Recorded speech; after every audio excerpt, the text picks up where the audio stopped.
Hey you guys, so I'm outside because I wanted to bring you guys some of the powerful nature energy for the 1212 portal. It sucks because it either focuses on me or it focuses on the background. I want you to be able to see the water, and I like when the light codes flicker off the water. My grandmother always used to call it diamonds, but you can only kind of see it. I have channeled some information that Jesus wants me to talk about with you guys, and it figures, like, I channeled it last month and I hadn't had time to record it. I've had it just wasn't high on the priority list because of what it was at the time, and it figures that the timing for me recording it would be on the 1212 portal. This does not surprise me because it's very high level, high awareness information to help everybody on their Twin Flame and Ascension path. So I'm not at all surprised it's coming through right now. And just now, right before I started recording, I looked down and there's a feather right beneath me, like literally like underneath my knees. I didn't see it before. So then I laughed. I'm like, of course there is. So I actually, I want to start with sending healing energy for the 1212 portal, but I'm going to do that in the next video so that it can be like its own video. But I will say this. So there's been a lot of information that has come through for me in the last 6 to 9 months, and it has been very clear to me that I'm working directly with Jesus, and that he's using me to speak through, work through for Twin Flames and for the Ascension path, and that I'm also meant to be an Ascension teacher as well. I just had not really started getting into the Ascension stuff too much. I will admit, part of me worries that people will tune out when it comes to the Ascension stuff.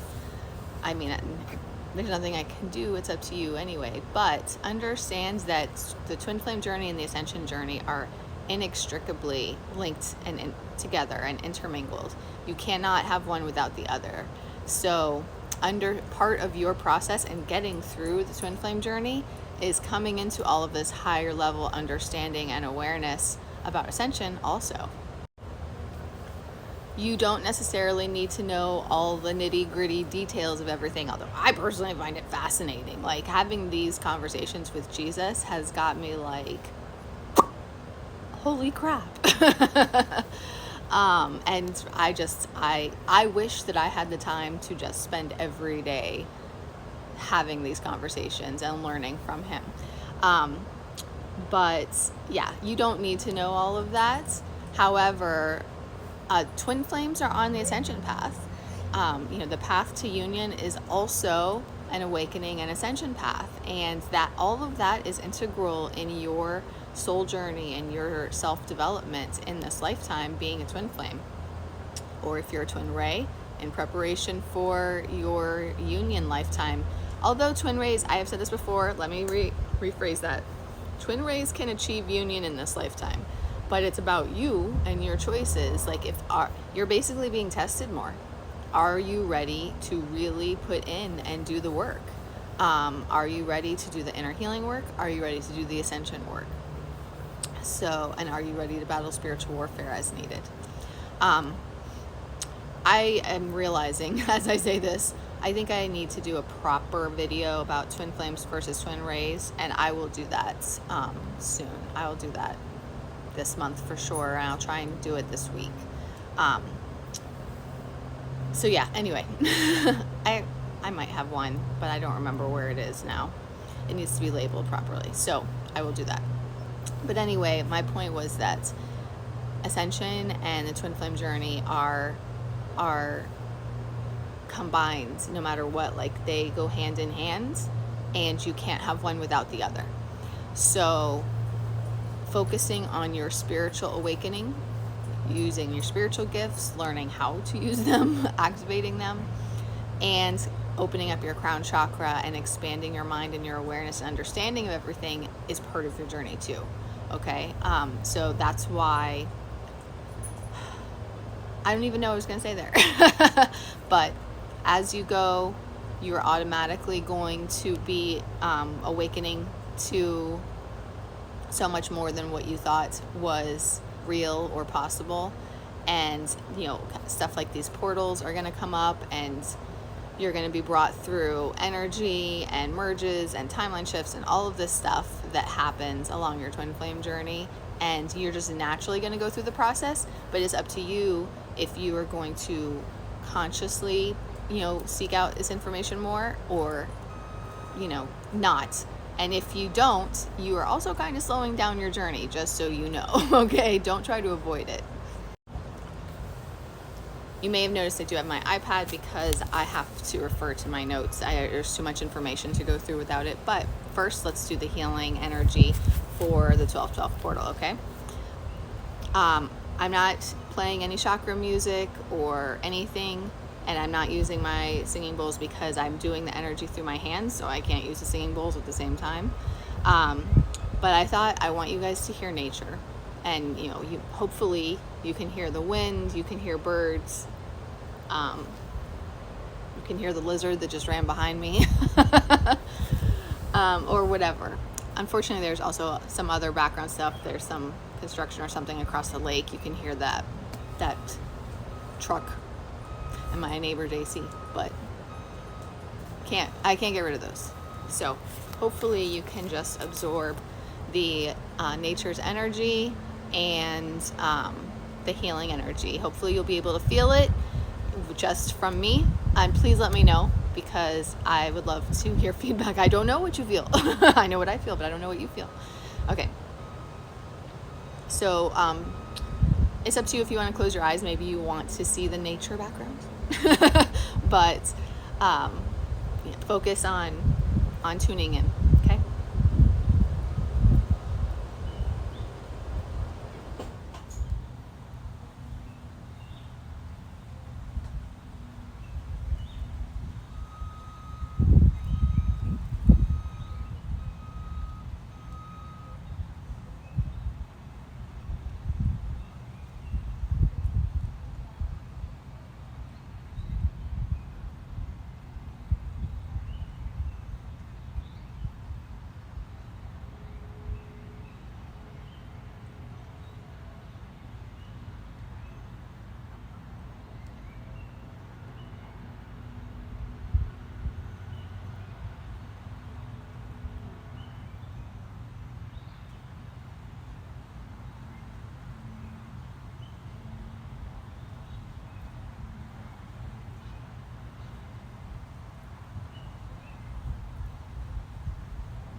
Okay, I want to start getting into everything.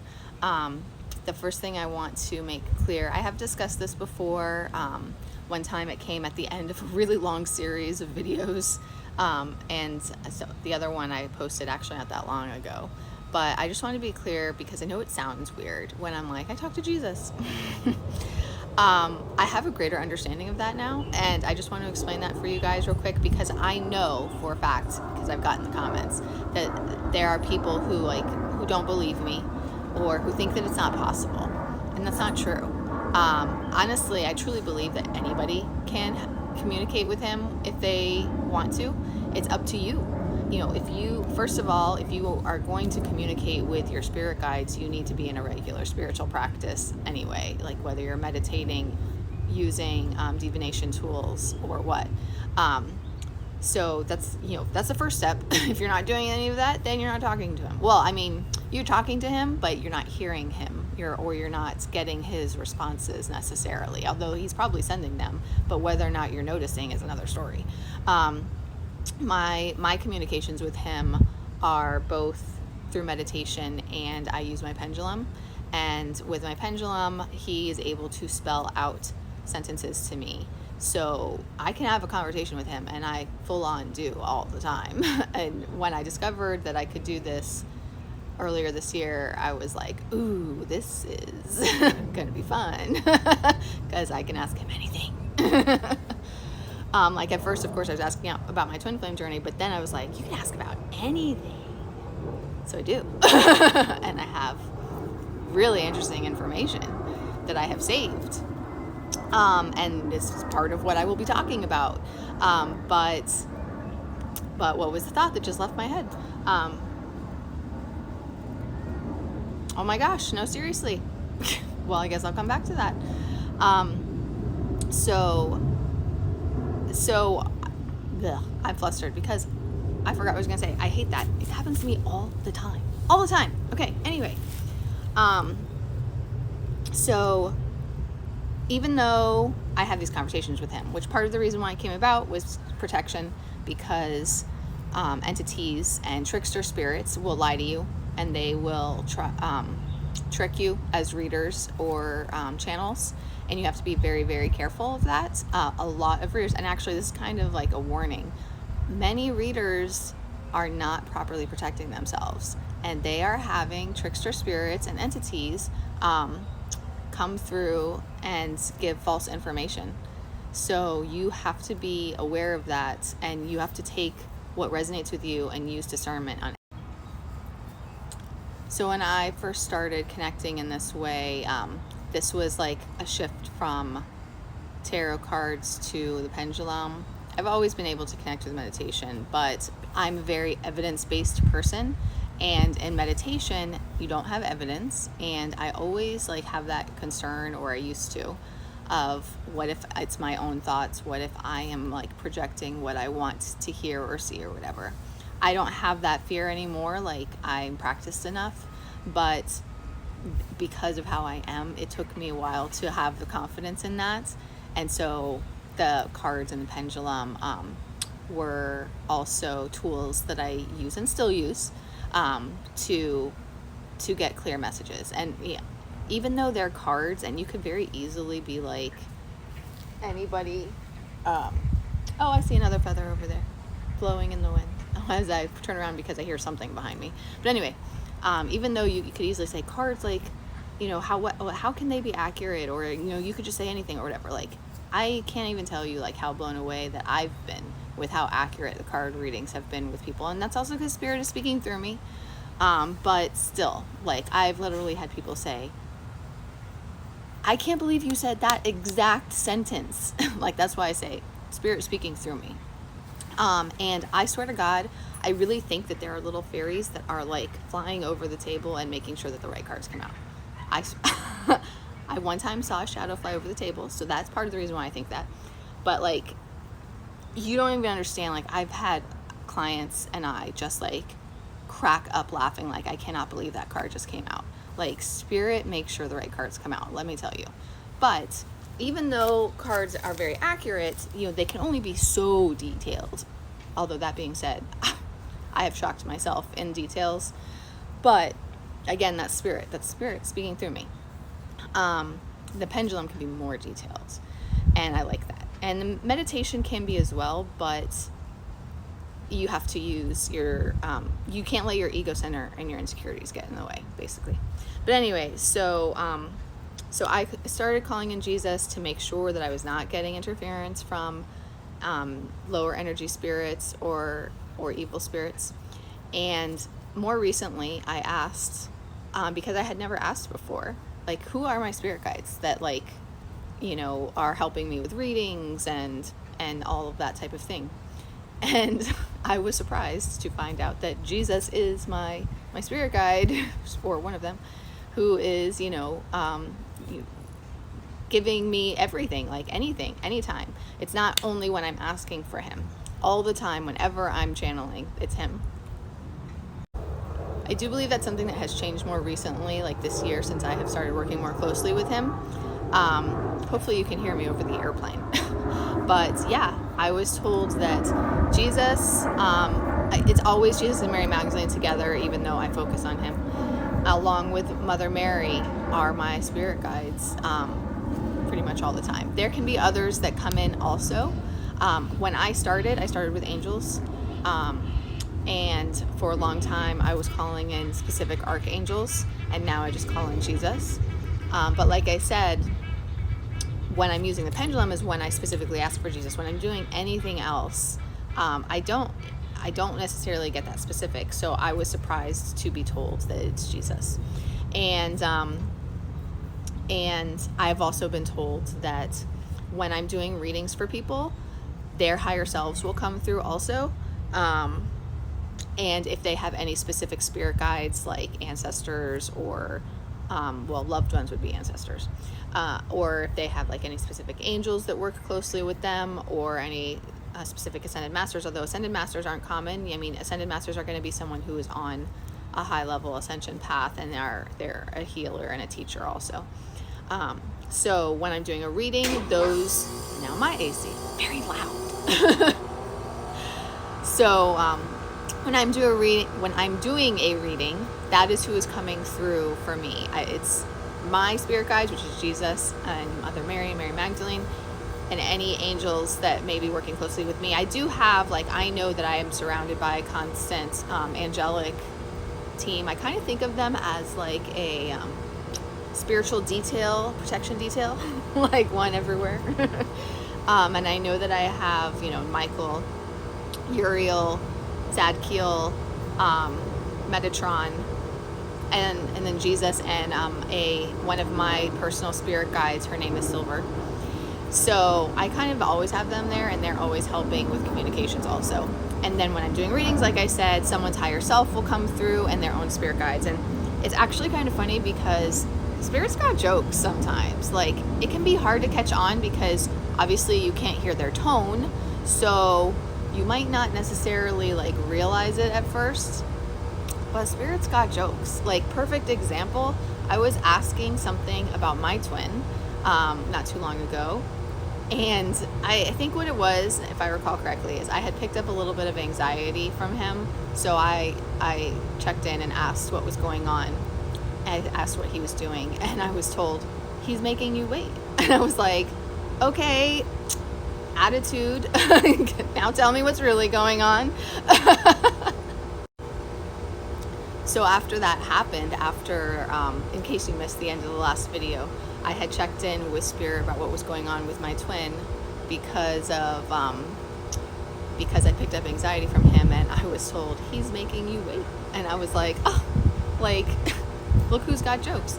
And then I asked who it was that told me that. It was his higher self. I'm like, of course it was. So yeah, spirits got jokes. And actually I got not a ton because, like I said, it's hard to pick up on it, but I've got some funny stories about that. When I was communicating with Silver one time, actually, and it was through someone else, she was having a conversation with her for me. We were kind of testing how much we could do basically during these conversations. And so Silver wanted to confirm that she's really with me all the time. So she told this person some specific details about me to confirm, yes, that this is who I am, and yes, I am with Jessica all the time. And those things were that I like tea when I'm sick, and that I like vodka. Oh, no, she said, she didn't say vodka, she said, she referred to one of the brand names. I can't remember which one though. And I was like, that's funny because I actually hate vodka. And more recently, she had said, that I like to have a glass of vodka, sometimes at night. And I was like, I have a glass of wine, but I actually hate vodka. And the funny thing about it was that in that span of time, I had recently been having a conscious acknowledgement in my head, why it didn't matter, but I had a conscious acknowledgement of I hate vodka. Why have I ever drank in it? because I legitimately hate it. I don't like the way it tastes. So in a recent time frame to when that conversation happened, I was having those like conscious thought processes of, you don't like vodka, you like rum. And not that I drink heavy liquor that often anyway, but it's wine that I will have sometimes at night. So she was making a joke. She was acknowledging that I do have alcohol sometimes in the evenings when I feel like it, but she was kind of like being a little, not sarcastic, but I can't think of the right word, but she was teasing and making a joke, like, because I had been having those thought processes. And the lights, they will mess with lights a lot. In fact, one time I was meditating in my bedroom and my bedroom light literally started flashing, and my dog's like standing in front of me looking back and forth from two corners of the bedroom, and I knew it was Silver and the high priest that was her father, and I was like, hi Silver. Now I have to admit, from that last story in which the bedroom lights were flashing and I knew that it was Silver, I was like, hi Silver, you don't need to make the bedroom lights flash, thank you. But I knew that it was her immediately, because I was already done with demonic attacks, so it wasn't a demon. And like, spirit will mess with the lights a lot. In fact, I've had to change many a light bulb for that reason. So yeah, they will like make themselves known sometimes. Actually, when I go to my parents' house, like, the spirits there are really like, it's like they're like trying to get my attention, like making the lights flicker so much. In fact, the last time I was there, my mother even noticed and got up because there was a specific light over a painting in her house. My mom's an artist, and it wouldn't stop flickering. And she's like, somebody's trying to talk to us. I was like, the spirits of our ancestors. So yes, they will mess with lights a lot. Don't be scared. Like, most of the time it's just your loved ones or people who are attached to the house. You can always cross them over if they're attached to the house. If they're your loved ones, they're there with you for a reason. One time my dad and I watched a fan that was not turned on go around in circles, and there was no airflow in the garage. We're like, I was like, it's pop pop. But anyway, so yeah, spirits got jokes. And if you can build a good connection with spirit yourself, like, you will start to see that more. Some people have better connections than others in terms of getting like the jokes, and I've definitely seen that, like, even the angels, they got personality, and they can be funny sometimes.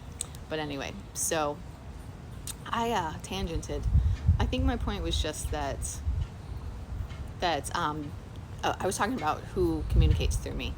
So I did find out that Jesus primarily is who my spirit guide is, but higher selves come through, which is like, your higher self is your soul in a higher dimension.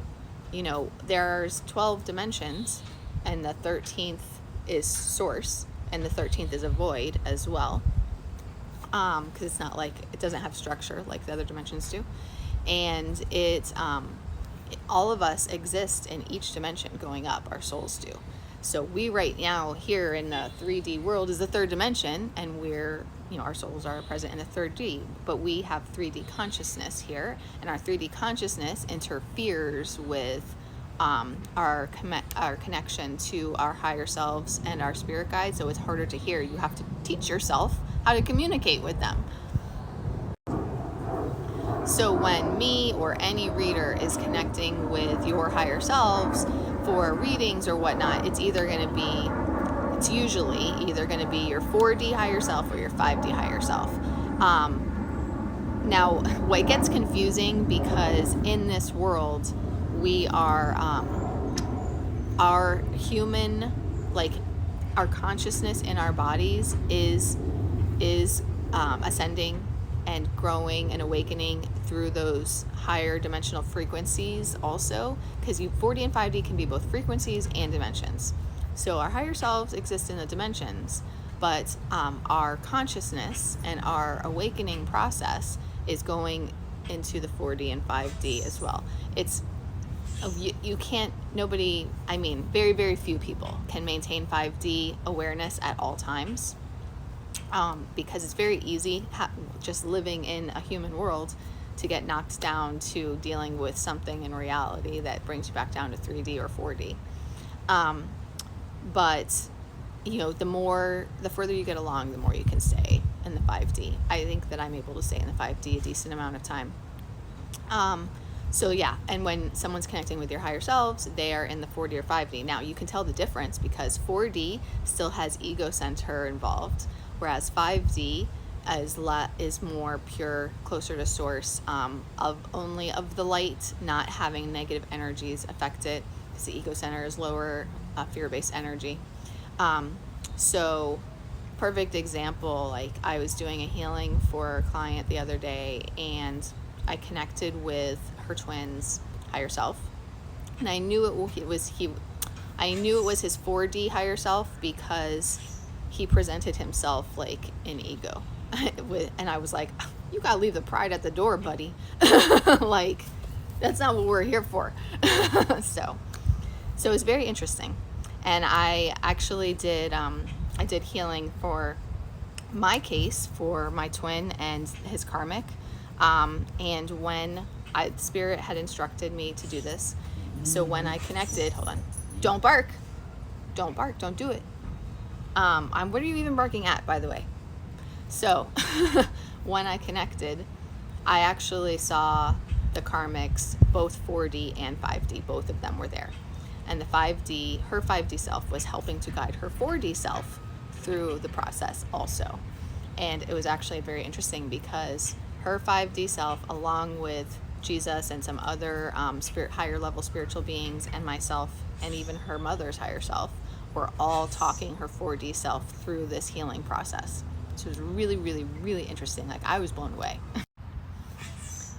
So I had started off talking about this just in an effort to explain how and why I'm able to say I communicate directly with Jesus, I work directly with Jesus. Don't do it. Don't do it. I got my eye on you. Anyway, so yeah, like I had said originally in one of the previous videos, I know that it totally sounds bizarre and weird for me to say that. It's totally normal for me now. Like, look at me. Like, I'm like, I talk to Jesus and I sound like a crazy person. And it doesn't bother me. And so there are definitely people who don't believe me. Oh, and I had started to say, everybody can do it. You just have to practice. That's how I started off on this tangent. I was talking about how you have to practice. So yeah, you just need to develop a spiritual practice, and anybody can talk to Jesus. And one of the things that I discovered, so it is so bizarre to me. I remembered what I was going to say before. I was going to say that it is so bizarre to me being given all of this information from Jesus about like significant stuff. And I feel like, I know that a lot of people don't know this stuff that he's telling me that we're having conversations about. And yet at the same time, I feel like I know nothing because I will like watch videos from spiritual teachers that blow me away with all of the information that they know. And I'm like, I have so much to learn. Like, it is such a bizarre feeling, like when you're going through this process. And I know that I'm meant to be a spiritual teacher and ascension teacher also, not just a twin flame guide. So I'm going through this process of learning everything, channeling all of this stuff. And I feel like, I don't even know how to say it. I feel like so blessed to be told all of this amazing information. And then at the same time, I feel like I know nothing. And it's so bizarre. It's such a bizarre thing to like process. But so one of the things that I learned recently, I was watching a video. I was guided to watch this video by Trisha, what was her name? Trisha McCannon. Of course I would forget right now. I think it's Trisha McCannon. And because I was trying to learn more about the White Brotherhood because someone had said that term to me. And so I found this video from her about the White Brotherhood, and at the end she said that any of us can develop the ability through practice to connect with and work with an ascended master in the 5D realm, like you can raise your consciousness to do this. Damn, I'm gonna run out of time. I have to finish this in the next video. I know it can get annoying, like having the 3-minute videos cut off and start over, but I do think that it's important to use TikTok as well. Like, I guess Spirit has guided me in that way because it's an important outlet for reaching people, and so it just makes sense to me to record there and then merge the videos together for platforms that can support longer videos. So I'm sorry it's annoying to have those interruptions, but anyway. So as I was saying, one of the things that Trisha was teaching at the end of this video was that it is possible for any of us through spiritual practice to raise our consciousness to a level where we can connect with an ascended master through the 5D in what she called the Temple of Golden Wisdom, and basically train under the ascended master there. Now, she talked about other stuff here too that blew me away. Like she said, like there's halls of invention where you can access and see, they're like museums where you can see advanced technology and all of these different things that are on display for people to discover. I don't even know what the right term is, to be honest. I'm saying people because you're obviously not accessing it from a 3D. This is not a physical place where you can go. This is a place you're going through meditation. And well, yeah, this would not be, it would only be able to be through meditation. And that's like the Akashic Records too. The Akashic Records is like a big library that you can go in and open up the book of your life and read your history and access, what's meant for you.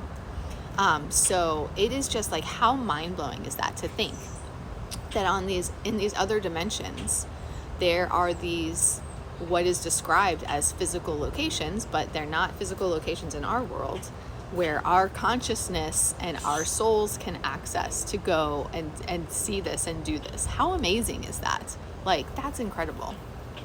And she said that, like I said, you can raise your consciousness to access the Temple of Golden Wisdom and work with an ascended master. And I was like, I bet that's what I'm doing when I'm connecting to Jesus and talking to him and having these conversations. And I didn't even realize it. I didn't know it was a thing, that it had a name and a place and all this stuff. So of course I asked him, and yes, that is what I'm doing. So I was just like, wow. So I actually had a conversation with him last night, kind of like defining what I'm doing more, because I was like, I don't know what this is called. I'm just doing it. Well, what we defined it as is, I am a priestess of the Rose lineage, practicing love-centered Christ consciousness energy healing for the soul. I'm gonna have to start over. That last part though, like that is a quote from him. So I thought that was really. So that is why I can say that, like, in ordinary conversation, as if it's just normal and typical of everyday life, because that's what I'm doing. I'm literally unknowingly accessing this place, this Temple of Golden Wisdom, and working with him. And I don't see it as a place yet, because I've been doing it through the pendulum work, connecting with him. But as I meditate more, I'm going to start trying to explore it and see it in that way also. But to finish what I was saying, because I got cut off, like I said, last night I had a conversation with him, talking to him about my healing abilities, as well as what it is that I'm doing with him and how I should describe myself, because I was like, okay, Jesus, like, let's get more specific here. I have had my healer abilities have been like activated more. Like, it's not even so much that as it is like, I kind of had a light bulb moment recently of what I'm capable of, which I did not realize so much before, because people think that, this stuff is all obvious. It's not obvious. It's very, very subtle. You don't really have any idea. That in the past, I was told through someone else, that you can do cord cutting and negative energy removal, right? And I was like, I can. So, we got a whole bunch of birds coming. So they basically, because that other person had referred me to do that for the other person. I was like, oh, okay. So let me try. So I did the cord cutting for her. We needed to remove a really thick cord. a negative cord that had built up between her twin and his ex-wife. And she literally felt me do it while I was doing it. And I had no idea I could even do it. So I've had a lot of light bulb moments like that. And that's one of the things that I was told, or not told, but discovered recently, that like, hey, you can actually do quite a lot. And all of a sudden it was like, I downloaded into me, the epiphanies downloaded into me. So this is what Jesus and I wrote together. I am a priestess of the Rose lineage, practicing love-centered Christ consciousness energy healing for the soul. This is an energy healing and soul surgery practice unique to myself, guided by Mother Mary, Jesus Christ, and Mary Magdalene. It is a blend of Reiki, energy medicine, psychic surgery, and shamanism. I am able to consciously raise my awareness and study under Ascended Master Jesus in the Temple of Golden Wisdom in the 5D astral realm. My healing and my teachings for Twin Flames and Ascension come through him and his wisdom. So, I guess I'm official. And going along with that, now that like I was activated and downloaded all of these epiphanies, I'm going to be adding multiple different healings to my shop as well. Twin flame healing, naturally, a karmic healing similar to what I was able to do in terms of helping the karmic to shift onto a higher timeline, more, how do I want to say this? Every time I connect, I always say connecting with the spirit guides for our highest self and our highest best. So helping to heal the karmic and shift the karmic to their highest best timelines, basically. But that is something work that is done with their higher self, with their higher self's permission. And basically their readiness also, just so you know. Soul retrieval is another thing I can do. Inner child and trauma wounding, I can do that healing. And I feel like I'm forgetting something, but I'm also going to be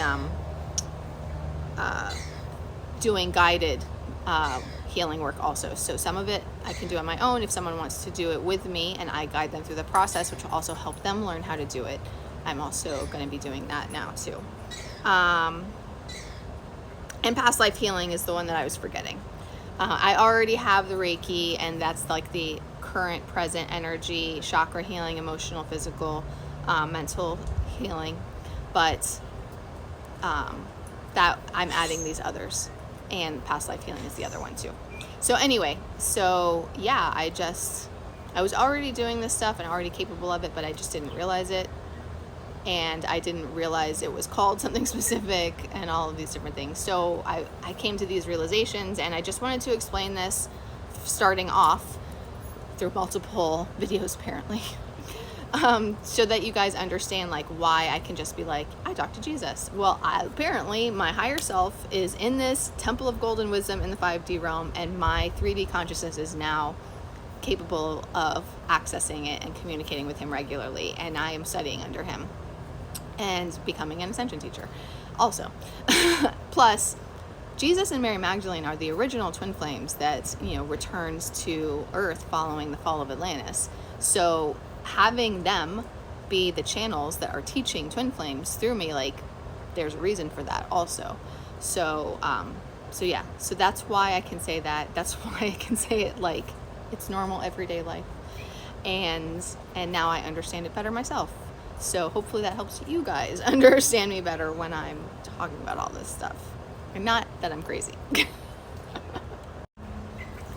Actually, I forgot I was also going to mention there is another reason why I know that I'm able to connect to Jesus so well. And, this could also be why it's easier for me as compared to other people who maybe struggle with it or don't believe that you can. But it has now been, the information has been given to me from Spirit that I actually have 2 past life connections with Jesus in his lifetime. I have my original soul was there with, and was a follower, not a disciple, but a follower. And actually my twin flame was a disciple, and my twin flame and I were trying to be together then. And my father was a Roman. I'll stop there for now. And then also, I also have a higher soul aspect that has joined my soul in this lifetime, and she was related to Jesus in that lifetime and was directly connected to him. And that is also why I am able to connect to him so easily, because I have those two past life connections to him in his lifetime, and my twin also has two. He has he was actually two different disciples. So his original soul was one of the disciples, and his higher soul aspect, just like I have a higher soul aspect, his higher soul aspect is one of the well-known apostles. Although, well, there's more to that, but I'm not going to get into all that because it's a little much for some people. Plus, I should tell him too, huh? Anyway, I can't do that yet, but I will one day. So, yeah, so both of us have two connections to Jesus, and that is another part of it. And I just have to say too, for the people who are religious, like, clearly I'm still Jesus Christ centered, and I would consider myself a Christian mystic, because now I just understand things with so much more depth through spirituality and through Christian mysticism, as well as others, but obviously that's my primary source of growth.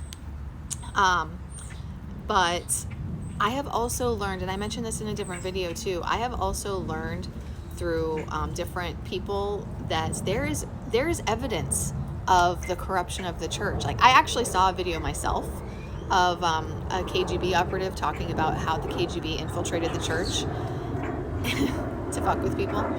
And I also have seen people talk about the evidence that they have read in old, hidden, I don't know if hidden. Okay, so hidden might not be the right word, because it's obviously not completely hidden, but like attempted to be hidden, because there are very old texts that have been kind of locked away, that are very, very hard to find or access, that are not discussed, that have been, whoever it is, the powers that be, have chosen to try and keep them from the public, to not share this information with the public.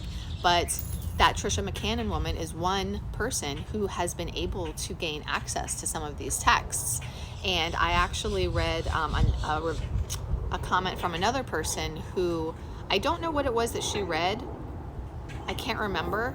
She did say what it was, but I can't remember what it was. But she read something as well that was about historical facts, and was talking about how in 500 AD, or Common Era, or whatever the hell it is now, the emperor at the time had locked away the Pope for a period of time because he wanted to rewrite the Bible so that he could control the people. And I know that it's just leaf. It just becomes more and more appalling to me the more that I learn. Christians cannot think that Christianity is infallible, or infallible, or whatever the word is. It is foolish to believe that powerful humans did not take control in some way and change things. Like, it's documented. It is documented. You might not know it because the texts are hidden and buried somewhere and they're hard to find and access, but it is documented that powerful individuals changed the Bible and changed what is taught in Christianity, or have influenced Christianity in other ways, if we're talking about the KGB infiltration. So I truly don't believe that any religion is 100% correct.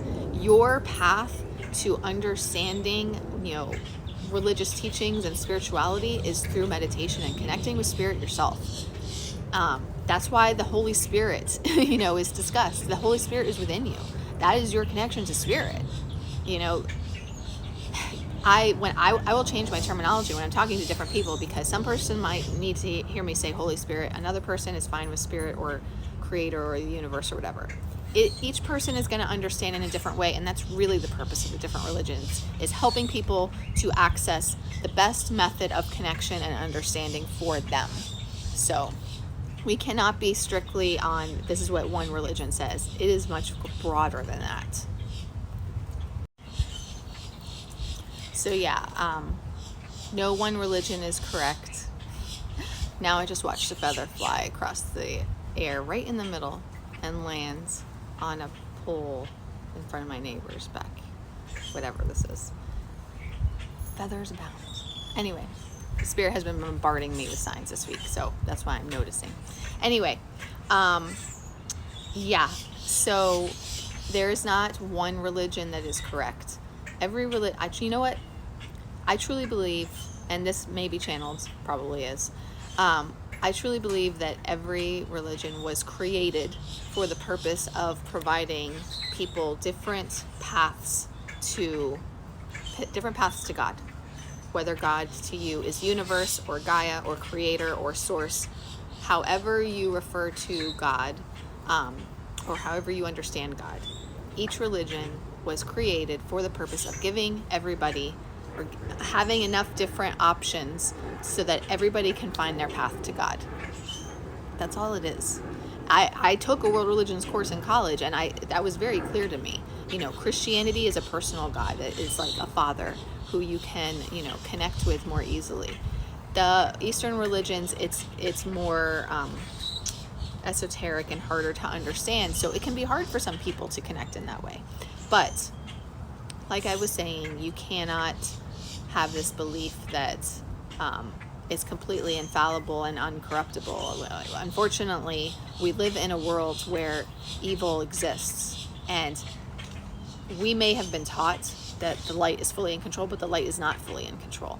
And there are very powerful evil forces at play here, and the world Earth has been thrust into ever since the fall of Adam and Eve and the fall of Atlantis, which is also all real and connected. Oh, I just got pooped on, but that's a good sign. I totally just got pooped on, but that's a good sign. Like, that's legitimately a good luck thing. I'm good with it. It's kind of gross, but I'm good with it. Anyway, the fall, Adam and Eve, and the fall of Atlantis and all of that stuff. I actually learned that Adam and Eve were real. But all of that is, it really happened, and that was what thrust Earth into a period of the Dark Ages, so to speak. Now, not the Dark Ages like what you learned in history, but the Dark Ages that is where evil has been present here as well.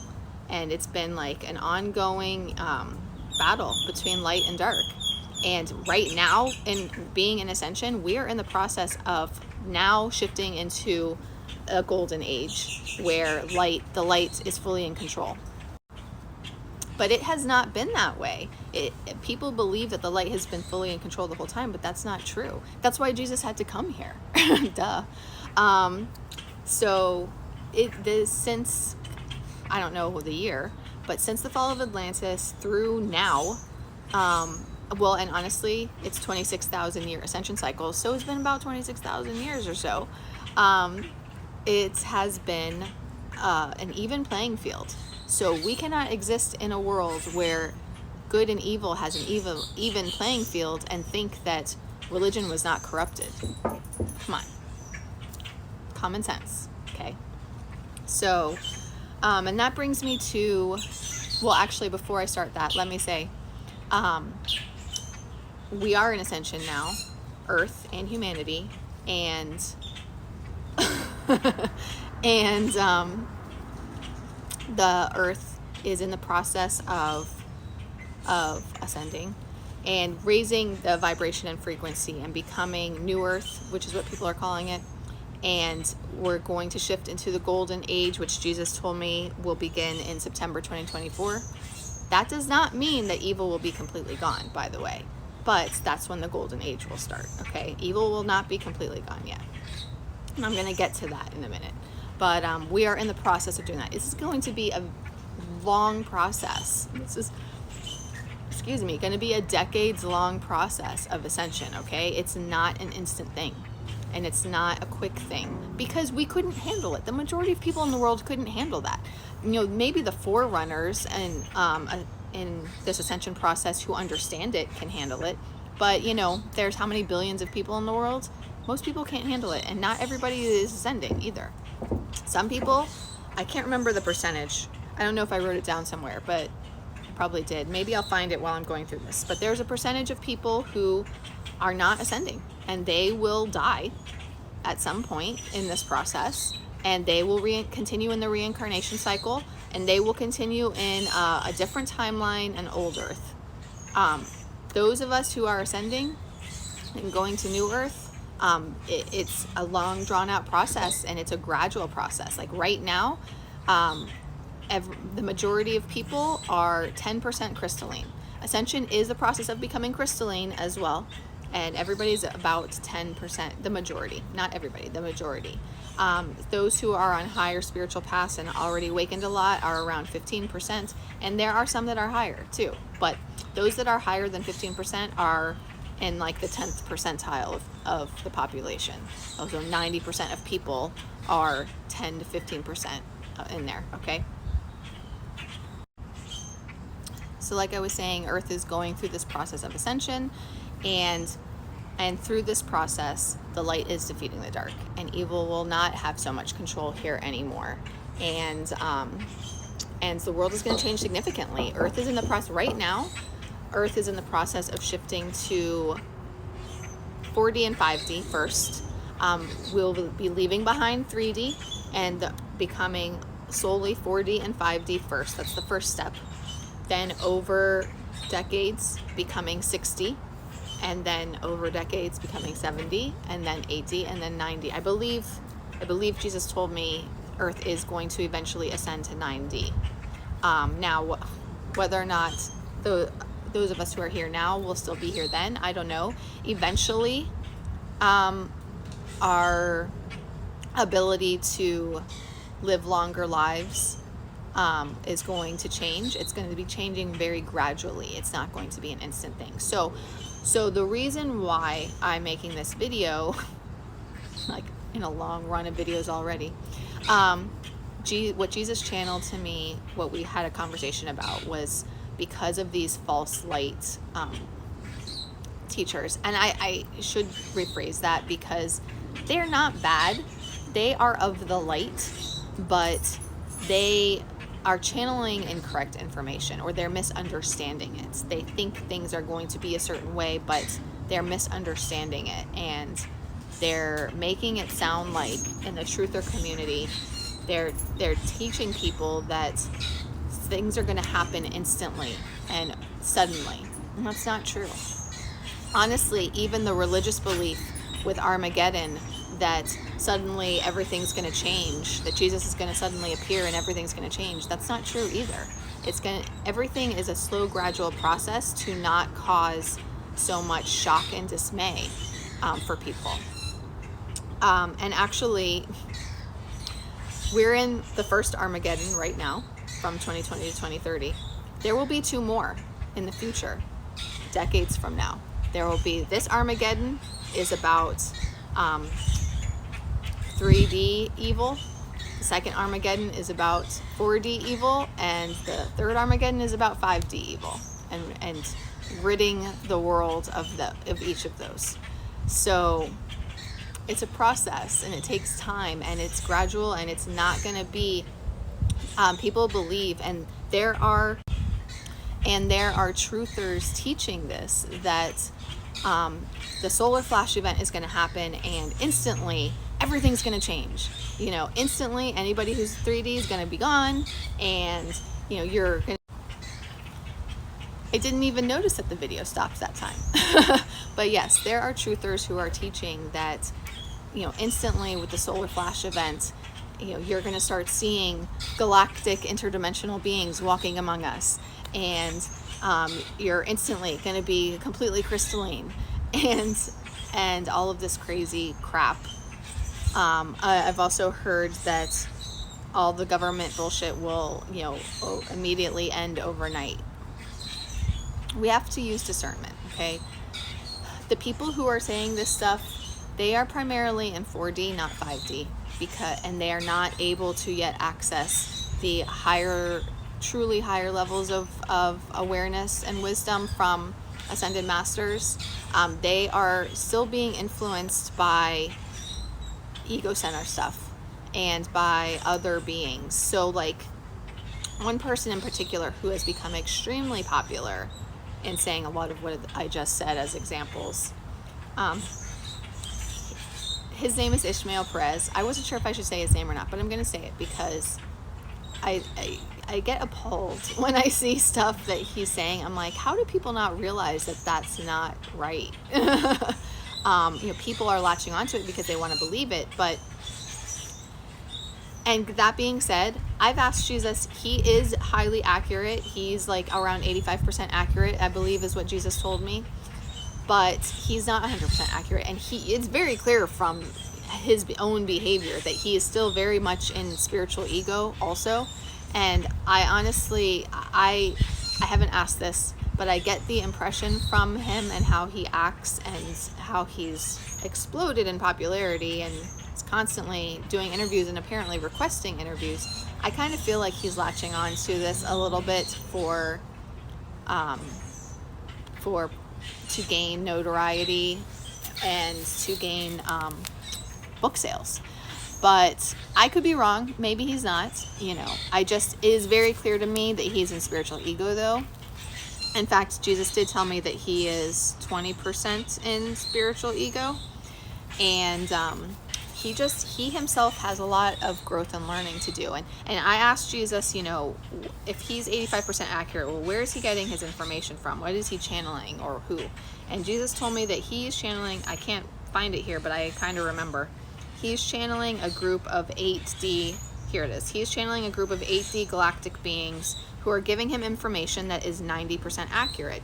But it's not completely accurate because they're missing certain perspectives themselves, because they're not ascended masters. They're 8D beings. So they are 8D people in another world. You have to think of it like this. Galactic beings are like us. They just live in another planet or in another world. And they're in a higher dimension. And we can't see them because they are in a higher dimension and a higher frequency. It is painful for them to be visible here because they can't lower, it's painful for them to lower their frequency down to 3D to be able to be seen. So we think of them as spirits because we can't see them, but they're just like us in another world. They're from the third dimension to the ninth dimension are different worlds, and the worlds exist in different dimensions, but those are different races of beings and like you could say people, and they're not spirits. They're just from another world. They're galactic interdimensional beings. You could also call them aliens, but I don't like to use that word because it's stereotyped and it makes you think of grays, and that's not completely accurate either. So anyway, it's 10th dimension and above is spirit, is angels, is ascended masters. And I'm going to get into that too. Like this is why I have to reference my iPad, because of all the stuff that I wrote down that Jesus wants me to talk about here. And just in order to remember everything, I'm going to have to refer to it. But yeah, think of it that way, that they're just beings from another world, people who live in another world. And that's who he is channeling and connecting with. And so they don't have it all correct because they're not God and they're not spirit. They are not angels. They are just aliens or intergalactic beings from another world. So they are giving him a lot of, and this is the same for a lot of people too. They're giving him a lot of fascinating, helpful information, but it's not 100% correct. And I also believe that he's just misunderstanding a lot of it, and he's misinterpreting some of it, because that is something that's very common too. Magenta Pixie talks about that, about people not interpreting messages correctly. So everybody has to keep that in mind and not latch onto these people like their word is gospel and they're 100% true. And he even admitted, like, at the same time as he says that he believes that the solar flash will happen in 2024, he has outright stated that it's just a belief that it could, but it would be no later than 2028. So he doesn't know for sure. And just FYI, Jesus told me the solar flash event will be in 2028. It also will not be exactly what he says that it will be either. So that's another thing. The definition of what that means is another story. Okay, so now I think I'm just going to go through my notes and let you know anything else that I know that Jesus wanted me to talk about. So first of all, as far as the solar flash event goes, since that's what we were on, it is correct that the solar flash will fully align our 7 chakras and opening them up to the divine light portal that will be coming in. But it's not going to mean that we are fully ascended. It is not going to be that instant complete change to the world. It's not instant new earth. It is an accelerator for ascension, but there is no instant ascension event, okay? Ascension is a gradual process, and the solar flash is an accelerator that is going to help move things along, okay? When it comes to the government corruption stuff coming out, government bullshit coming out, as he said, that's not something that's going to happen as quickly as what he is saying or what he thinks. It will come out. It will not come out that quickly. It's going to take time. And any truther that is saying to people that it's going to come out anytime, or they're giving dates, they're wrong. It's going to still take some time. So, I mean, not a ton of time. In this decade, I believe. Yes, in this decade. But it'll be kind of a process, election cycle by election cycle, to some extent. Although I don't know all the details either, but I know enough to say that. I'm not going to say more than that because it's too controversial. So, hold on one second. As far as Ishmael goes, I did jot down from Jesus that he's giving predictions not that are based on his opinions, not on fact. Okay, that's something that's important to remember. Hold on. I didn't want to make you guys watch me scroll looking for stuff. So like I just said, and this goes for a lot of people too, but I specifically asked about him. But he, like I said, a lot of people are giving predictions and opinions and misinterpreting things. So one of the things that Jesus said about him is Ishmael is misunderstanding and misinterpreting the timelines that these 8D galactic beings are saying to him. So he ends up giving his opinion and not fact. The information is largely correct, but the timelines are not. They are missing information from the higher spiritual orchestration and divine alignment that they are not aware of, that the 8D beings are not aware of. He is of the light and he is good, but he's just not... he's not channeling from 100% accurate beings, and he's misinterpreting stuff as well and making it, basically it's along the lines of what they're saying that will happen is largely correct, but how quickly it will happen and when it will happen is what he's not getting right, what he's misunderstanding.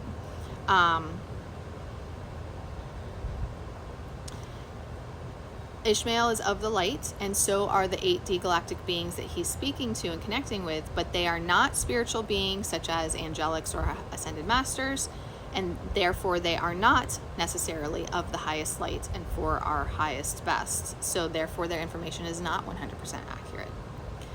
So then this conversation evolved into, okay, well, let's talk about the different types of beings and whatnot.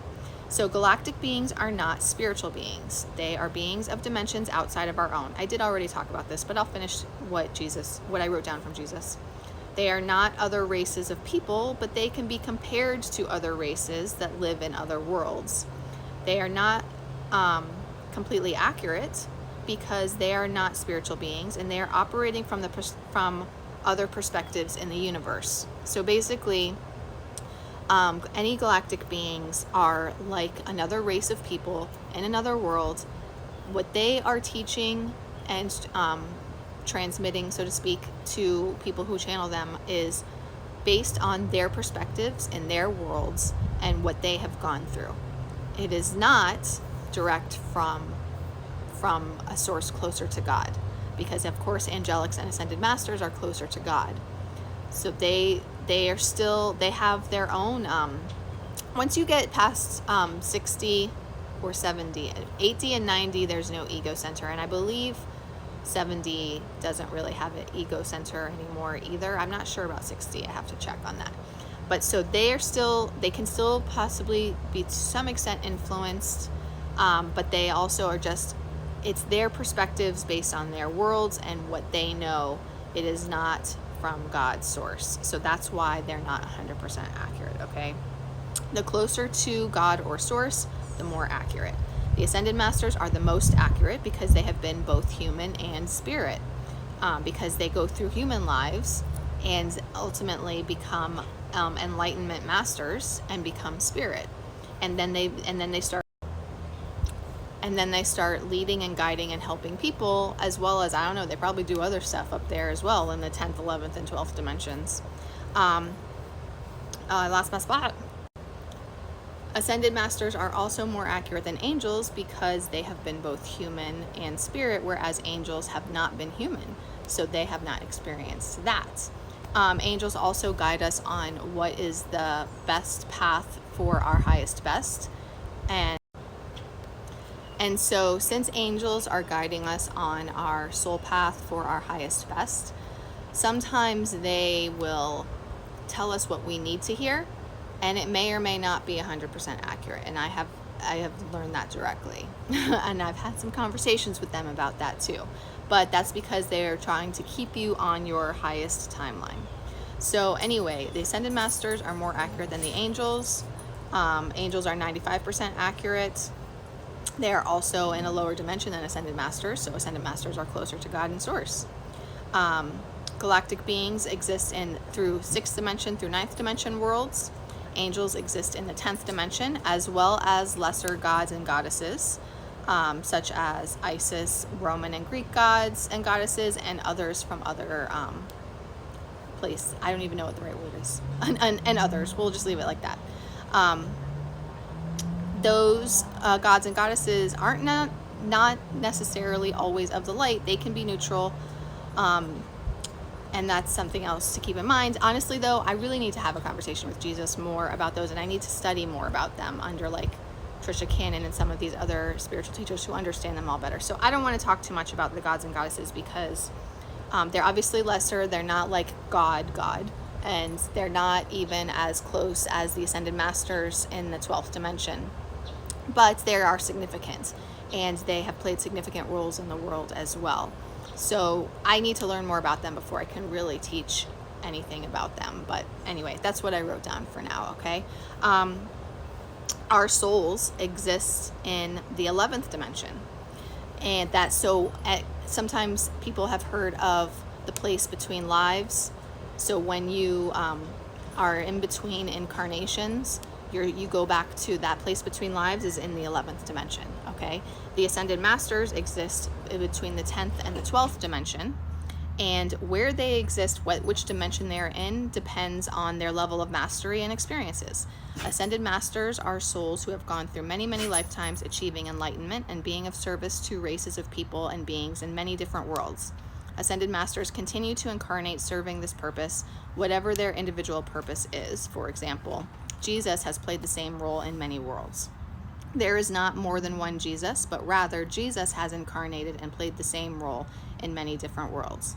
The number of Ascended Masters is more than we can fathom, but for our purposes, the number of earthly Ascended Masters who we know of and can connect with in the 12th dimension and who are equal to Jesus, though playing different roles, is 12. There are 12 Ascended Masters in the 12th dimension that are more well known and who all have a certain role to play for us on Earth, basically.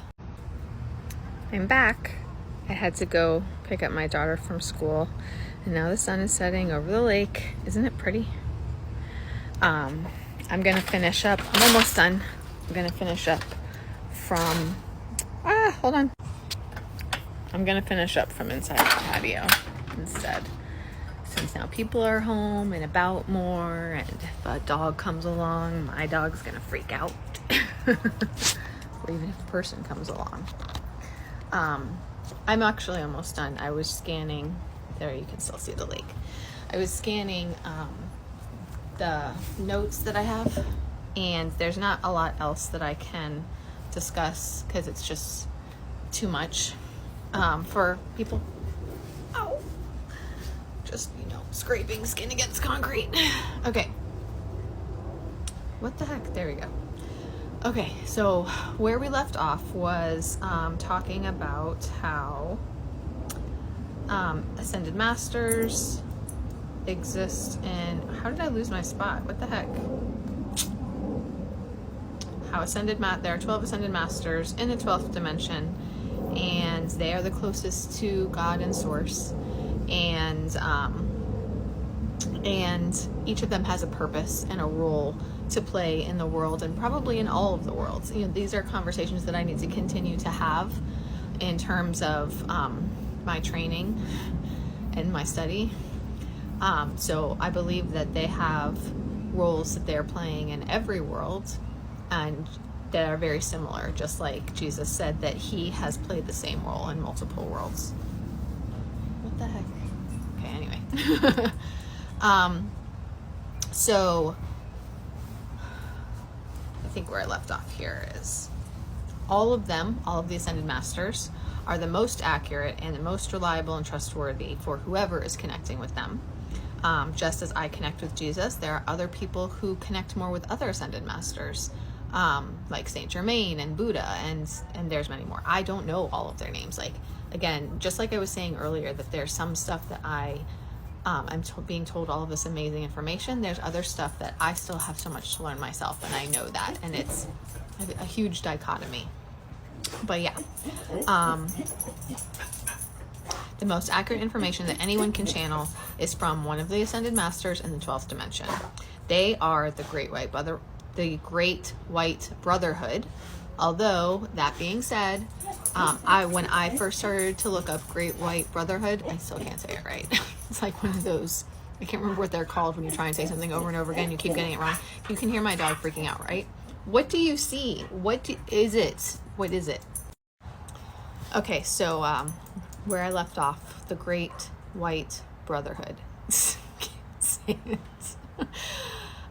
You have to be careful. You can't just Google it and expect to get accurate information. Almost any of this spiritual stuff, you can't just Google and get accurate information, okay? Because Google is controlled, Wikipedia is controlled, a lot of stuff is. Like, you have to be very careful of your research and your sources and your channeling. One of the things I like about Trisha Cannon, how she's like me, she's evidence-based, and she said herself, like, even though she, learned a lot through channeling and working directly with these Ascended Masters and spiritual beings, she recognizes that that's not considered credible in, our society.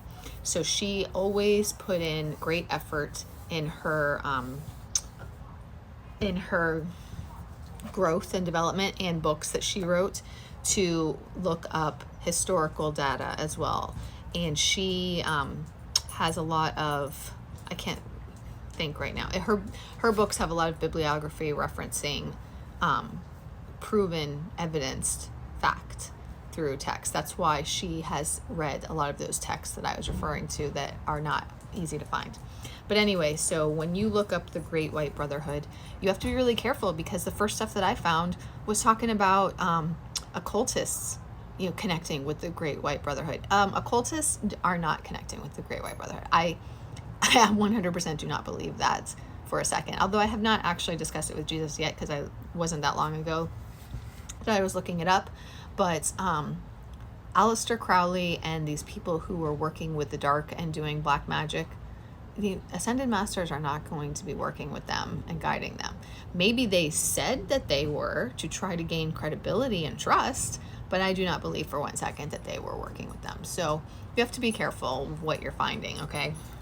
But Jesus told me that the 12 Ascended Masters in the 12th dimension make up the Great White Brotherhood, and each of them has a ray or an order, and there's a lot of information about those. I don't know anything about them, to be honest. That is something that I still need to research. But I do have the list of the orders, and it came from Trisha McCannon.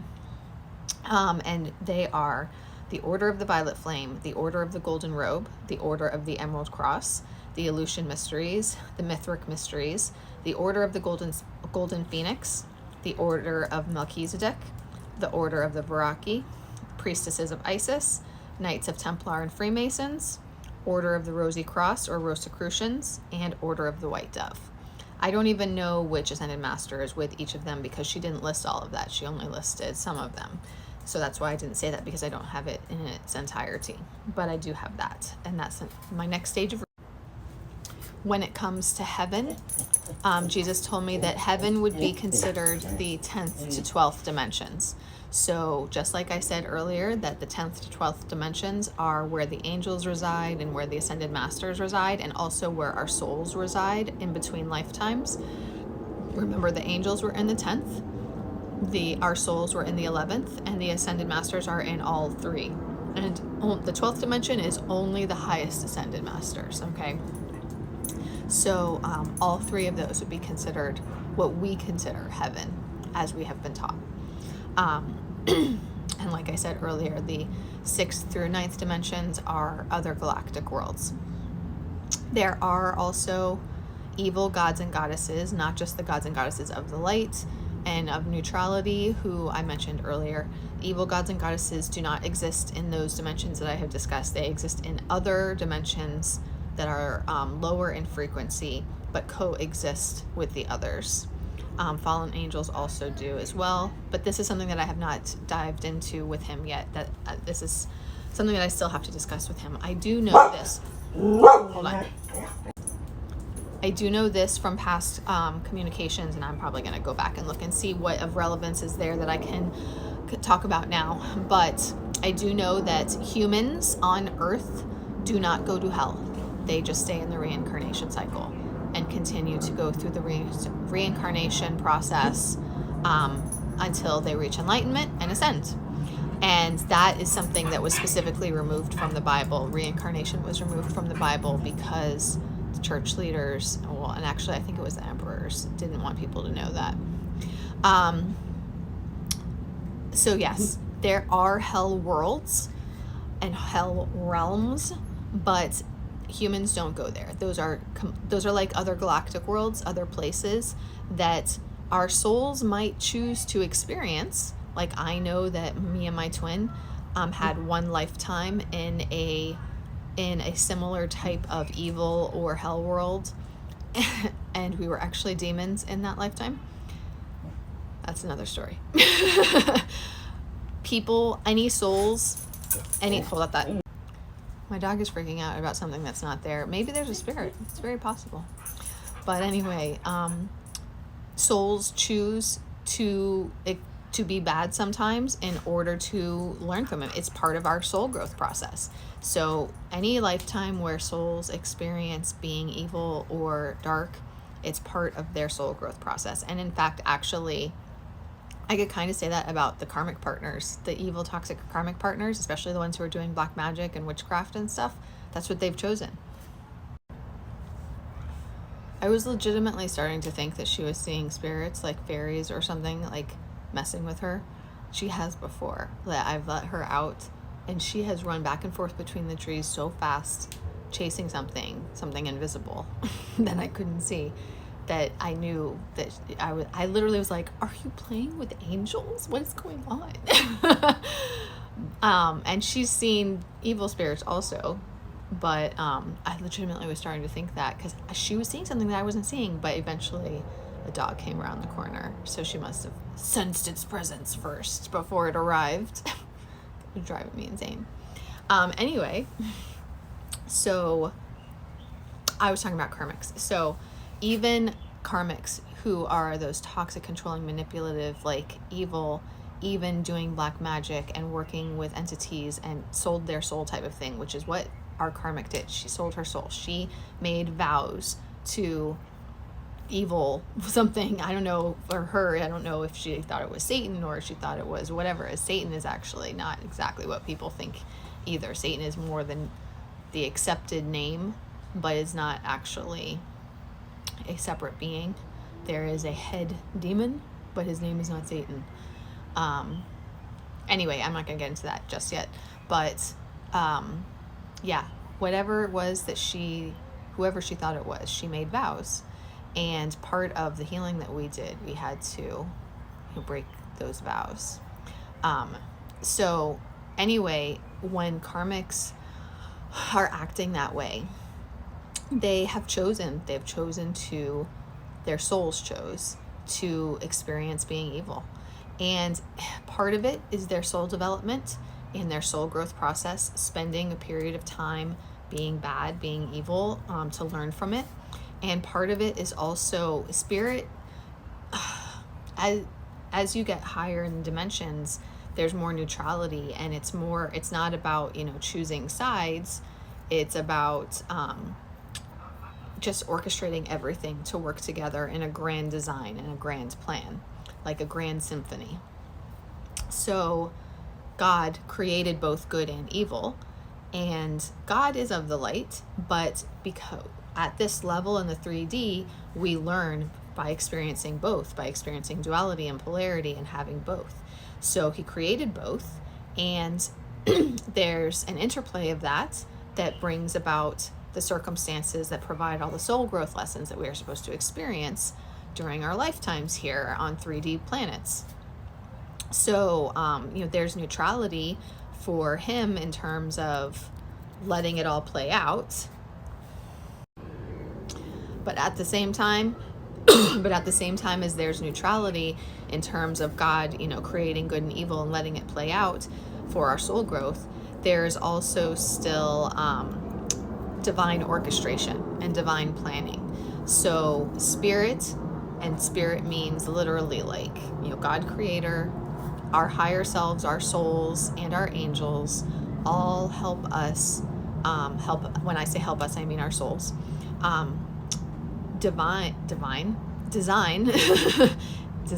and plan out our lifetimes to achieve exactly what our goals are in each lifetime. And before our souls incarnate, our souls choose what it is we want to experience, what it is we want to learn. We make soul contracts with certain people, like other souls and circumstances, and agree to what we're going to experience. Just like I was explaining before, how spiritual warfare is written into our soul contracts. Our souls already know before incarnating and already agree to what we're going to experience and how our life is going to play out. And it is all part of that divine orchestration and the grand plan, the higher purpose and the grand divine design. I don't know what best words to explain it, but it's all part of that. And it's all intricately planned out, and I don't know how else to say it. It's all intricately orchestrated by our souls and our spirit team and God. And when karmics are spending these periods of time being evil, they are simply like lower in their ascension process. Like they still have a lot of soul growth to go.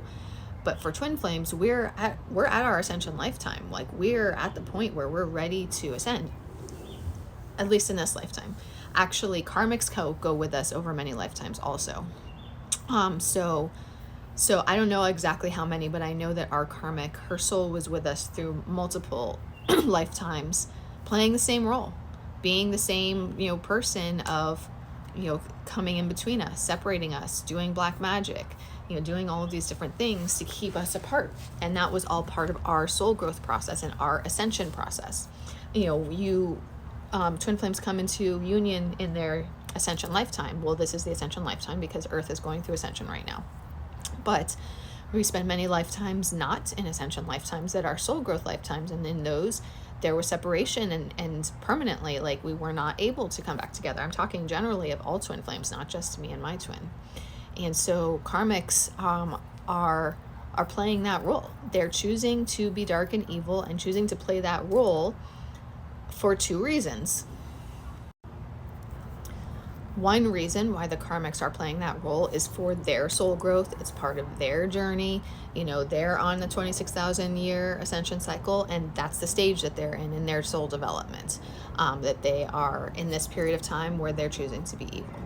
But the second reason why they are doing that is as an assist for us as Twin Flames, because their role in our stories is part of what pushes us through our essential soul development. And they are basically sacrificing and choosing to spend this period of time in that way as dark and evil.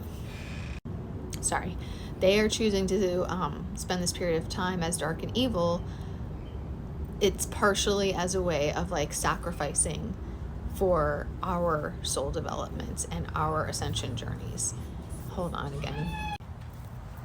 I was stumbling over my words a little bit, but there's no better way for me to say it other than just, their souls were sacrificing for the stage of our soul growth. And our souls are kind of a soul group as well that carries over together in multiple lifetimes for a reason.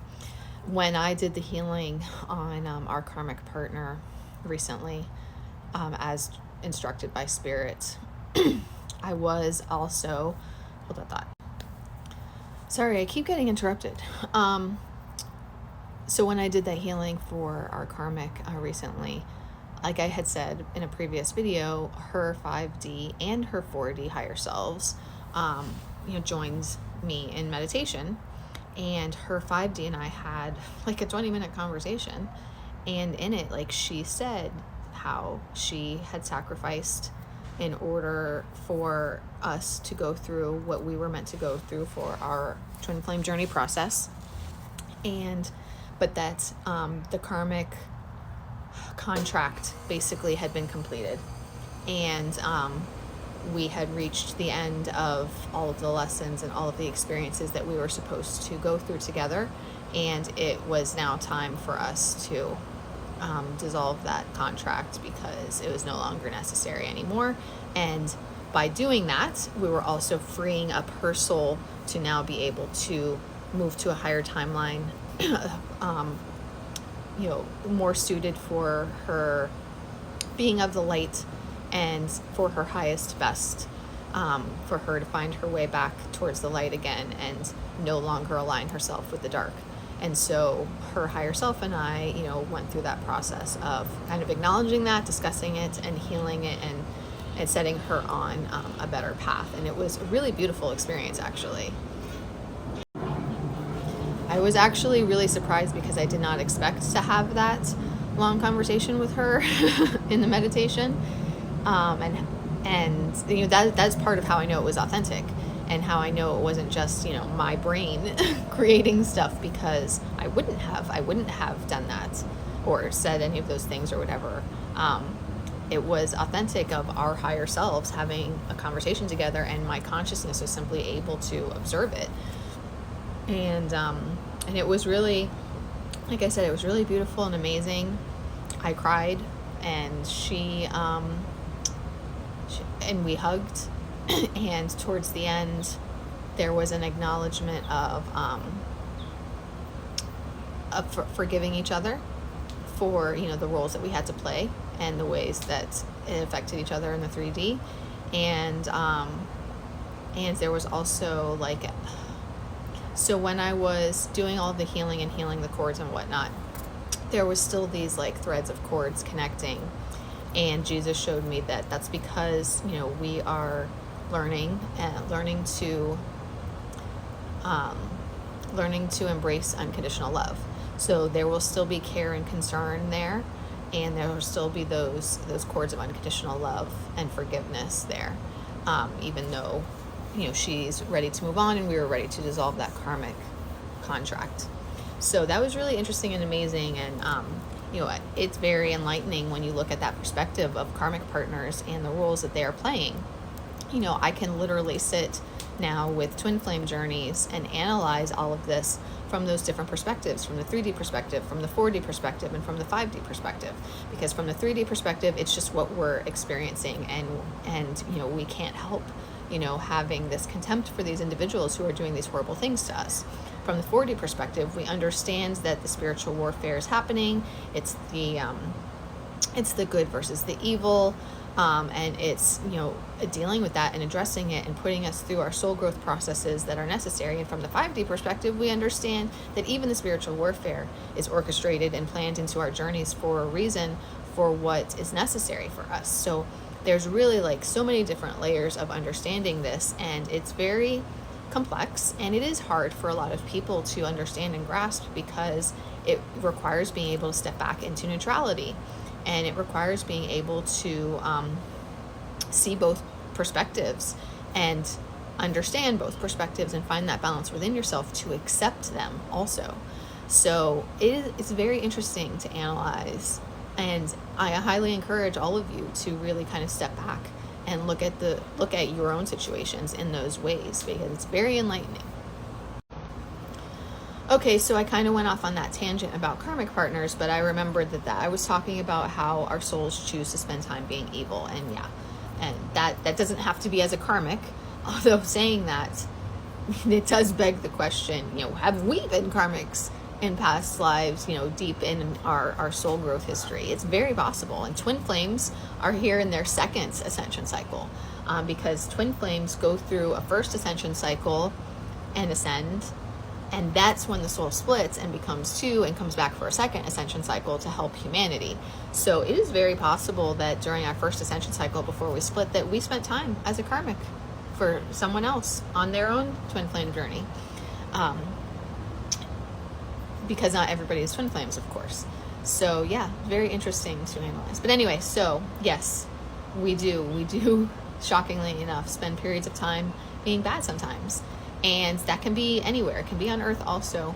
It can be, I have been told of some, like one or I've been told of a couple lifetimes where my twin and I were bad on Earth, not just in that other realm. I don't know a lot about them though. But like I said, we choose to experience that for whatever reason. But also, like I was saying, going back more, humans do not go to hell. Everything is part of our soul growth process. There is karma.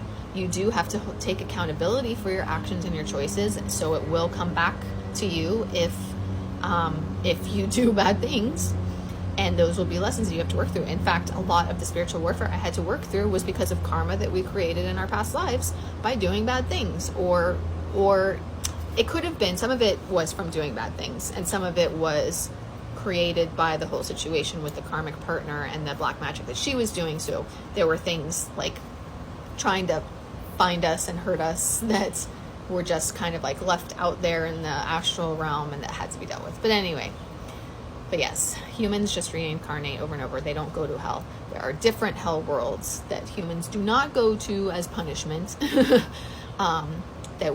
our souls might simply choose to experience sometimes. I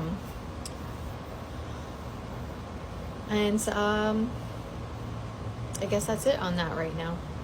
But yeah, we continue in the reincarnation cycle until we reach enlightenment and we ascend.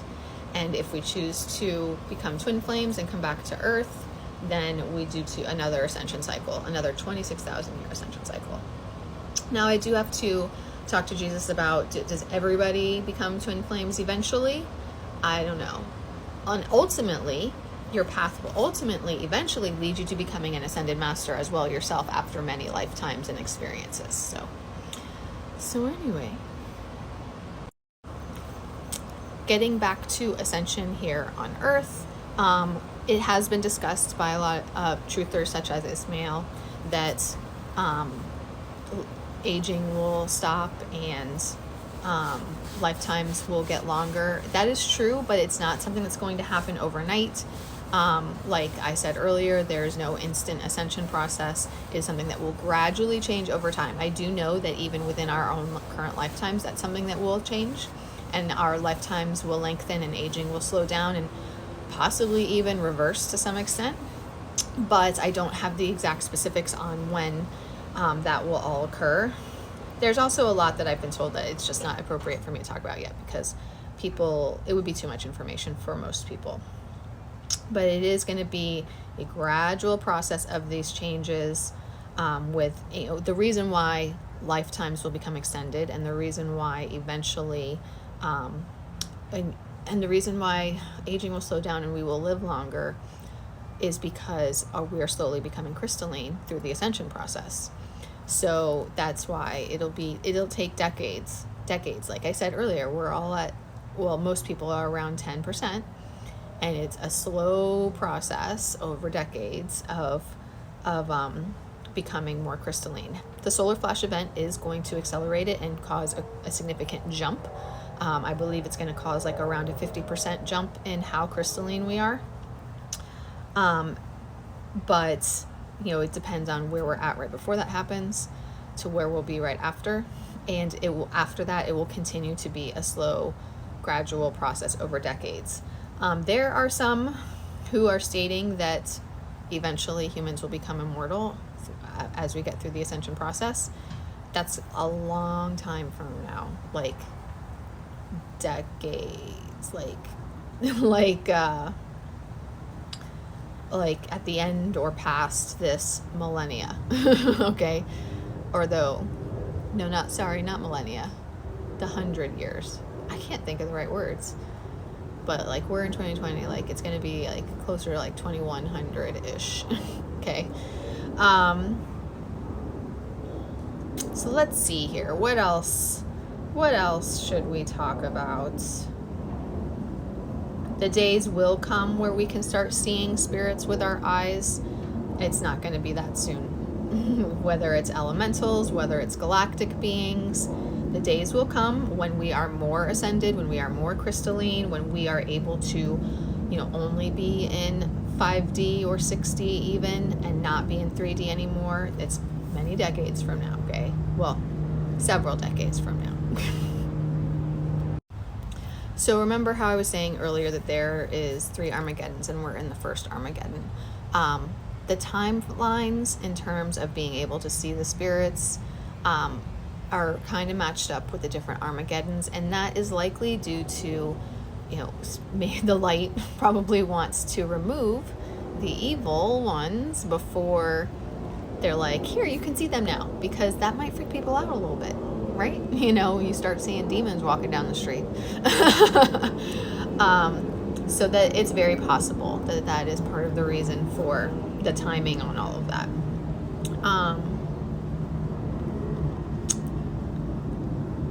New Atlantis and New Lemuria will come about in time. It's not the old ones returning, but it's new. It'll be like new and improved versions. There will be cataclysmic events happening on Earth and changes to Earth. Now, for those who are meant to keep ascending and continuing on here, you don't need to worry about that. You'll go through it, you'll experience it, but you know, you're going to be fine. Those cataclysmic events are probably going to be part of the removal of the 3D that needs to go, whether that's people or places or things or what. I'm getting bitten. That's why I keep scratching. Let me see what's next. I don't want to get a lot into the government corruption, restructuring, what was the word? The bullshit that was used earlier. That was not my word. That was from someone else. But anyway, I don't want to get into all that too much because it's controversial and not everybody is awake to it or sees it, even though it is true. But and that's all because of the, you know, Earth has been, since the fall of Atlantis, has been largely controlled by evil beings working with evil humans to control Earth and humanity. And that is true.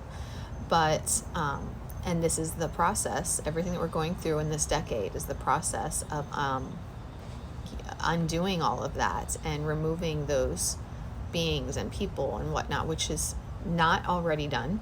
It's already decided on spiritually, but it's in the process of playing out and happening in the 3D. And we will see the government restructuring and evil removed from these powerful, influential positions over the course of this decade. It's not going to be overnight or as quickly as what many people want it to be, though. So you have to keep that in mind and just continue to go with the flow of things. In fact, the process of that removal, the process of going through the removal of the evil and the corruption in the world is kind of similar to the twin flame journey in that we have to have that complete blind faith that it is happening and that it will be successful and victorious and, come to a happy conclusion, but we can't see it yet. And it's the exact same concept in trusting your twin flame journey and believing in the outcome. So that's actually kind of interesting. But yeah, I don't want to get into the specifics about what I've been told about all that because it's too polarizing. I did say earlier the Earth is on track to gradually, essentially, I don't know what I just said, to gradually become 90, and it's going to take a long time of that process happening. It's going to take a couple, 200 to 300 years before Earth is 90, at least. I actually would want to double check on the dates that I was told before. I explained about the 3 Armageddons. I did get something wrong about that, though. The first one that we're in right now is the removal of 3D and 3D evil. The second Armageddon is the removal of 4D and 5D evil. And the third Armageddon is the removal of 6D galactic evil. The 4D and 5D is astral, like evil spirits and whatnot. And 6D is the galactic evil beings that are part of the dark forces. Like the dark forces that have been controlling Earth have been both evil spirits and evil galactic beings.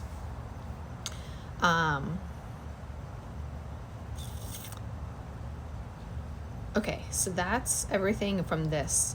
I think I'm going to go back to the top of everything I've ever channeled so far and see if there's anything interesting you guys might find in there. Why do I keep inverting my words? Okay, hold on.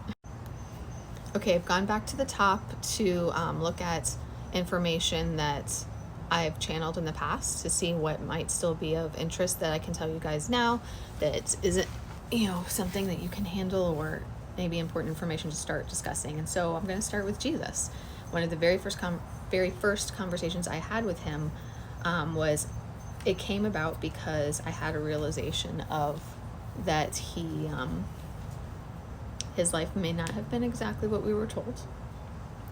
And I discovered that I already owned, and I didn't even know it, his story told by him and Mary Magdalene through a channeler. It's a book called The Divine Union, I believe, the love story of Jesus and Mary Magdalene. And they explain in it, exactly what happened. And what happened was that Jesus did not die during the crucifixion. He astral traveled during the crucifixion and returned to his body at the end of it. Mother Mary was trained in the mystery school of Isis, and she trained Jesus, Mary Magdalene, and his cousin Elizabeth in the Isis mystery school in order to prepare for his crucifixion. Elizabeth was not Mother Mary's sister, cousin, or whatever it is that they are taught, and she was not the mother of John the Baptist. That is something that was changed by corrupt church leaders. Elizabeth is actually Jesus's cousin. She also speaks in that book, and she was raised with Jesus from a teenager because of her mother Ruth died. And like I said, Mother Mary trained them all. And when the time came for Jesus's crucifixion, Elizabeth, Mary Magdalene, and Mother Mary assisted his soul in astral traveling in order to get through the crucifixion. He returned to his body. His body did not die. And when he was in the tomb, Mary Magdalene and Elizabeth were in there with him. They had, prior to the crucifixion, had dug a secret passageway into the tomb. And Mary Magdalene and Elizabeth were in there with him, helping him to heal, doing significant, miraculous healing on his body. And he did start the ascension process at that point, but it was not as fast as what we were taught. It took, they healed him enough to be able to leave. Mary Magdalene and Elizabeth used telekinesis to move the stone away from the tomb. And they took him along with Joseph of Arimathea, who was his uncle, I believe. and they took Jesus away to finish the healing process and finish the ascension process. And he did fully ascend to 100% crystalline state over a period of, I'm not sure if it was weeks or months, but something like that. Probably weeks, because it wasn't that long, you know, with the accounts that were told of when he started appearing to people and showing them that he was resurrected. So it wasn't too long.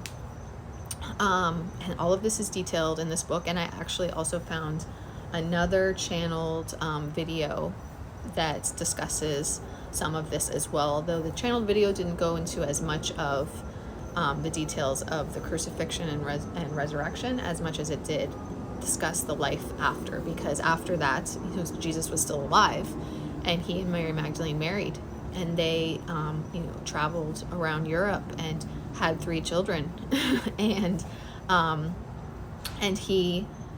Jesus specifically states in that book that he, being fully crystalline and ascended, he was able to astral travel as well to different worlds. Like, so he would go off and he would leave Mary with the kids for periods of time, and he would go and travel to other worlds and start teaching and healing and stuff there, and he would come back and spend time with Mary and the kids.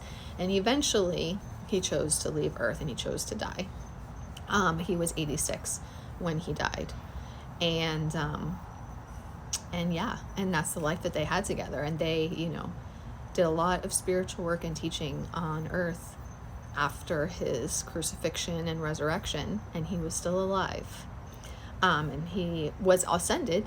He was also ascended because he was crystalline and he healed and ascended, but he was still living on Earth in human form as well until the age of 86. I asked him, "Are you Source, Father incarnated?" And he said no. In the book, he refers to his own spiritual guides also, and his mission that he didn't have a choice to do. He stated to me in response to that question, and this is a quote, "I am he who fares for humanity, keys to the spiritual kingdom."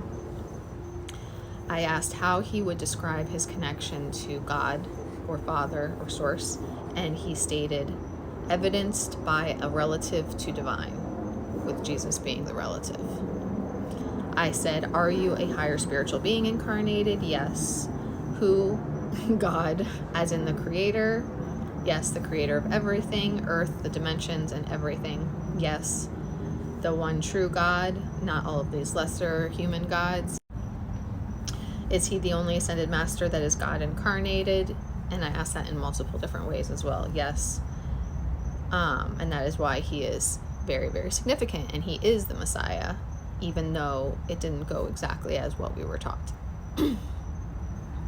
Yes, God created both good and evil intentionally to teach souls the needed lessons.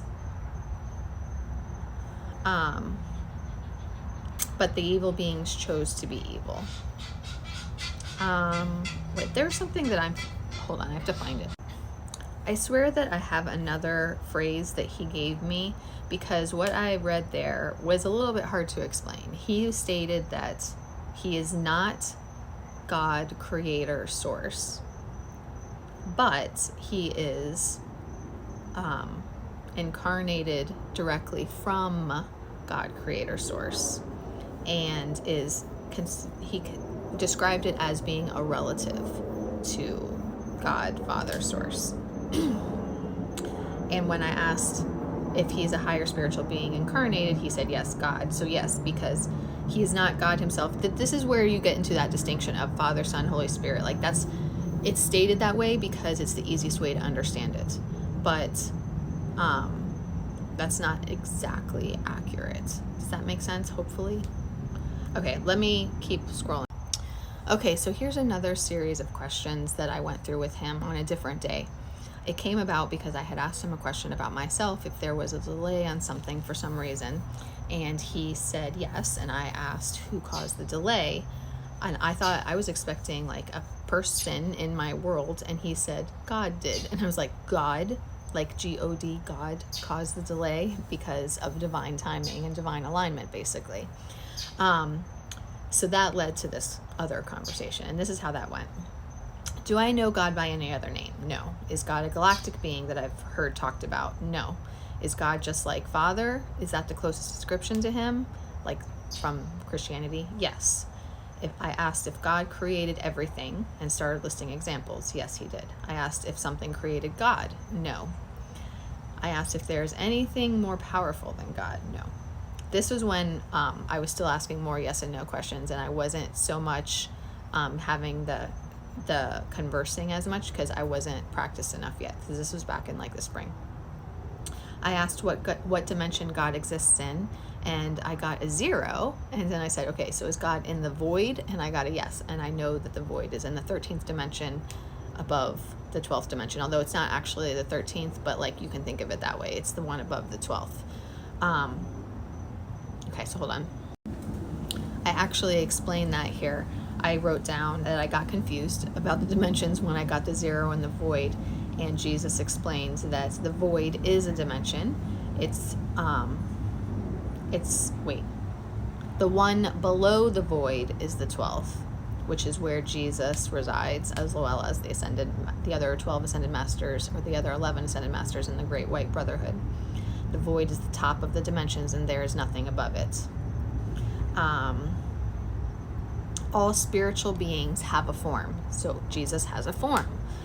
He has a body, even though he's an ascended master. He's an ascended master, so he was both human and spirit, so he can be both in form or not in form. But God has no form. God does have consciousness, though. God has no form, but has consciousness and exists in the void above the 12th dimension. Jesus is God in a spiritual form being and exists in the 12th dimension. So there is God, however you think of God, in the void above the 12th dimension, and he has no form, but he has consciousness. Well, Jesus is God taking form and consciousness. So that's why Jesus is not the same as God, but is God incarnated. I lost my spot. The Holy Spirit is like a mini version of God that exists within each of us, connecting us to the spiritual realm, also like I talked about earlier. You don't have to believe in Jesus as the Messiah in order to ascend or to go to heaven, which ascending means, it doesn't mean going to heaven. It means graduating and leaving the earth school, and moving on to wherever your soul has chosen to go next. I mean, at first you're going to go back to what's considered heaven, with the life between lives where your soul resides, and then you're going to decide where you want to go next. Are you going to incarnate in a galactic world and then spend a period of time in this galactic world learning and growing? Are you going to return to Earth and do the twin flame thing and help humanity and master more ascension and enlightenment? There's also the ascended master path. I believe that souls can also choose to spend time as angels, but I'm not 100% sure on that and how that works. So, but yeah, when you finish ascending and you leave Earth, you will go to what's considered heaven for a period of time while your soul decides on where you're going to go next. Okay. Hold on. Also, like I was saying earlier, Jesus is just one path to enlightenment. He is the Messiah. He did die for people, but he's not the only way. It's kind of cool how, even though it's gotten dark, you can still see the sunset behind me, and my iPad is lighting me up so you can see me. Kind of pretty. I'm pretty sure I'm almost done. So yeah, Jesus is the Messiah. He did, he was crucified. He was resurrected to some extent. He did ascend. He resurrected even though he didn't die. But he's not the only path to enlightenment. He's not the only path to ascension. You don't have to believe in that way from Christianity in order to ascend. The ascension process is simply your soul growth process. And it is not about, going to heaven or hell. Let's see what else here. Oh, I should finish up by saying that just like he's not the only path, yes, through the other religions there are other paths of understanding, other paths of learning and connecting to God and finding your way through the enlightenment and the ascension process naturally. I've previously said in other videos that Earth is a mandatory, like a schooling planet. All 3D worlds are. Souls come here in order to go through specific required soul growth lessons. It's like K through 12 school. You have to graduate in order to leave, so you have to reach enlightenment in order to leave Earth, and then you can move on to other worlds, whether galactic or wherever your soul chooses to go next. I remembered that there are lights on the patio also. Anyway, I'm going to read this sentence. It might be a little much for some people, but others of you will be able to grasp it. We have to get through the Earth lessons before we graduate, like I said, and get to enjoy higher dimensions. Even those higher galactic dimensions can be almost like a heaven, because they're not as heavy as Earth is. Earth and any 3D planet actually is a really difficult world to get through. All the lessons are really hard.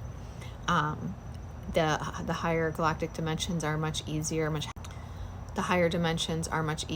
happier worlds that don't necessarily have evil in them also. So yeah, we can, once we graduate and ascend, we can go to one of those higher galactic worlds or higher dimensions. There are many different versions of Earth as well. We also experience other worlds and dimensions, both dark and higher, but because time doesn't exist in the spiritual realm, it's not linear. It's all happening at the same time. If you think of it in a linear fashion, then lifetimes that we are Pleiadian or in other higher dimensions are really future lifetimes for us, not past. But because it all exists at the same time, those other versions of ourselves in alternate realities or alternate universes or parallel universes can help us in the present one as well. If we experience a life in a dark world, we are doing it to learn what it is like and the difference and the consequences. God is the one who designs all of our soul paths in conjunction with our higher selves, as I previously discussed. I mentioned that my twin and I had spent a lifetime in a dark, evil world as demons. Well, I asked, why did we do that? And the answer I got, and I quote, was because we wanted to figure out how to be bad. We wanted to experience it. We wanted to learn from it. And we did create karma for ourselves that had to be cleared in this lifetime.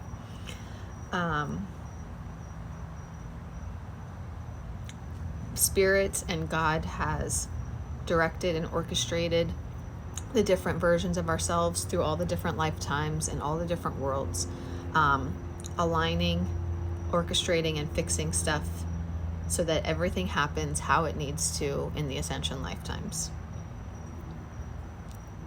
So then I started asking about twin flames. A soul becomes a twin flame after going through an ascension cycle and graduating, and then chooses to become a twin flame to help with the next ascension cycle. Not all twin flames were created at the same time. They are continuously created over time as souls are ascending and graduating from 3D worlds. And this makes sense with the soul contracts that we have in helping assist with ascension, and not all twin flames are, or not all people are twin flames. This is also why in our ascension lifetimes, soul will overrides free will for twin flames, because our souls made that choice before incarnating, and that's why free will we cannot choose other paths. There is a caveat to that based on twin rays, but we're going to talk about twin rays another time, okay? And that's because twin rays are still being tested. So there's no set point in time when all twin flames were created or started being created necessarily.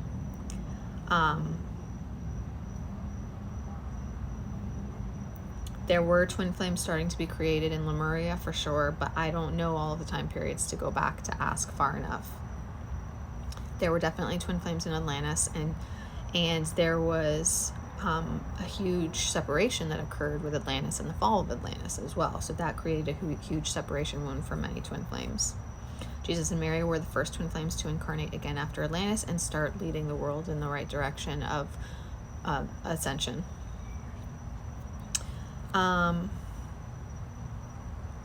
So when a soul ascends and graduates, it decides to split and become two, becoming the twin flames. It's very similar to identical twins. After that, after the soul splits and becomes the two twin flames, both souls will exist for the entire 26,000 year ascension cycle. But you go through processes. 26,000 years is a long time. You're not going to be together in every lifetime, and your souls go through their own growth processes. Like, you kind of start from scratch and do it all over again and just learn more and new lessons. And it's my understanding that souls experience everything too. Like, you're not human for all of them. Like, you'll be animals in some. You can even be lower forms as well, more basic life forms as well. I did not know this, and it was kind of surprising to me, but you can even be, apparently, like, plants and crystals have consciousness too. That doesn't mean you're not supposed to eat them. Well, not crystals, but plants. It doesn't mean that you're not supposed to eat them. There's a circle of life. Everything happens for a reason. I do know this. It is okay for humans to eat plants and animals, but everything does have consciousness. So yeah, you will go through over the 26,000 years, you'll experience everything, and eventually get to, when you're incarnating as humans and finding your way back together on your twin flame journey as well. Like I said, sometimes you'll incarnate together, sometimes you won't for twin flames. You can also be spirit guides to each other if you don't incarnate together.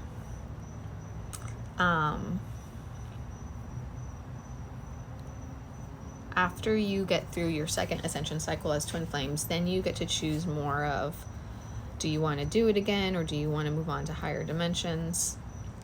Twin flames should always stay together for the rest of their soul lives. I believe that to be the case in most cases. Although I think that it's possible to maybe spend some future lifetimes in other worlds separately if your soul chooses to.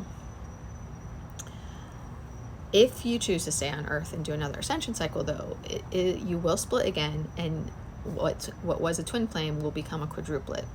It's also possible to become a triplet if one of them chooses to stay like in the higher realms, and one of them chooses to return to Earth. So then it would be a triplet, because the one that returns to Earth splits and becomes two again, and then there's the one that did not return to Earth, so then they're a triplet. But the one that did not return will be a soul spirit guide for the other two. And when there's a quadruplet, when they both return and they become four, there will be many different combinations of lifetimes together. And in some lifetimes they'll be twin rays, and other lifetimes they'll be twin flames. It just depends on the combination. The core two, the first two, will be the ultimate twin flames that end up uniting, and then the other two will be the other pair that end up uniting at the end of the ascension cycle. But that's very complex to get into, and only 10% of twin flames are triplets or quadruplets or higher. The majority of twin flames are, there are only two of you. Don't let that information set you on a spiral of, oh my God, is there more than one of us? What could this mean? Is this person a karmic partner or a twin flame? Like, don't go down that spiral. Like, it is highly unlikely that you are a triplet or quadruplet twin flame, and you will most likely have a higher level awareness and understanding, awakening, to be able to understand that. I have one client who was a quadruplet, and she had memories of her past lives and knew that both of these guys were twin ray and twin flame, and she understood all of this before she even came to me, because she was at that level, and I was able to help break it down for her and understand. Okay, let's see what else we got here, but I gotta scroll, so hold on. Something that is important to understand just over the course of your lifetimes and soul growth, God and spirit and the angels, they don't intentionally put you through struggling times, darkness, evil, whatever, however you want to think of it. Things do not happen to us because God or spirit chooses to make it happen to us out of any type of joy or satisfaction or anything like that, and they don't want us to have to experience that stuff. But it's just part of our soul growth processes, and our souls choose to experience that stuff. So that's important to understand. I'm going to talk about that more actually in a totally different video series, and probably not series, it'll be shorter, but not during this, because I have a really good description from a card in one of my oracle decks that talks about this really well. So we're going to talk about that another time. But please understand that, like, when people when bad things happen and people are like, God doesn't exist, or God, why would God do this? and questions like that. Understand that, first of all, you don't understand what God is properly. And second of all, God is not doing that. Like, it's not accident. It is part of the soul contracts, and the souls chose to go through that. So like, if there's an accident and someone dies, or a baby dies, or something tragic happens, the souls chose to do that. The souls chose to go through that, live that, experience that, both the ones that died and the people around them. Understand that. That's a very important thing to understand. It's all happening for a reason, and our souls made those choices, not God or evil spirits or whatever. Like, it's supposed to happen that way for a reason. We may not understand it when it does, but it is supposed to happen that way for a reason. I'm not going to get too much into this because I need to talk to Jesus about it more anyway and get more clarity about it. But I did mention earlier, Satan is not what we think. Like, the name Satan is something that the church created. It's more of a title, and the devil is more of a title.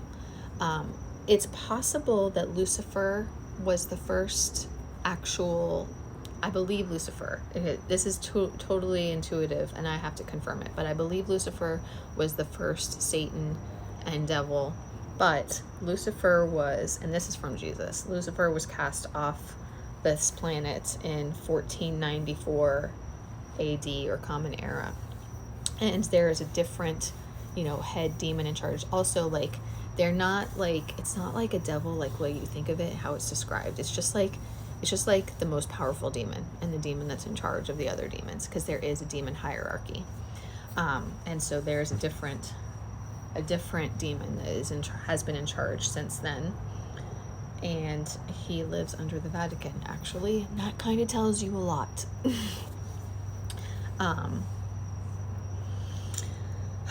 So that demon is like in charge of all the demons and the evil spirits, and at least on Earth, and they all kind of report back to him, and so that like the light and God can kind of be hands off and allow them to do what they're supposed to do and play the roles that they're supposed to play.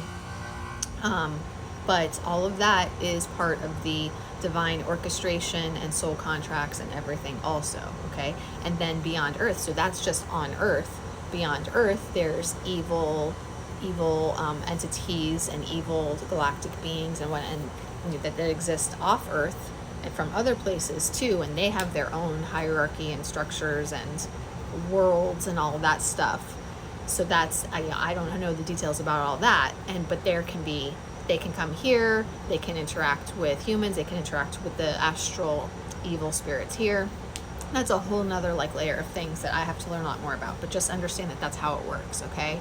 I am bothered by a teaching that goes around that's actually from Dolores Cannon, and it's an argument that is frequently had on her page, that there's no Satan and all that stuff, and people are always pointing out that there are demons, and she acknowledges that. It's about the understanding of what it is. There's not a Satan like what Christianity teaches, but there are demons, and there's a hierarchy of power in the demon world, and they have their own set of rules and their own roles that they are playing here on Earth, okay? My phone is dying, but fortunately I'm pretty much at the end. I just want to say one last thing, finish up what I was talking about. I was talking about how the demons have their own roles to play in the world, and that's just like how I was talking about how God created both the good and evil, and created polarity and duality for us to experience and learn from all of it. And I do want to read you this paragraph. God is neutrality.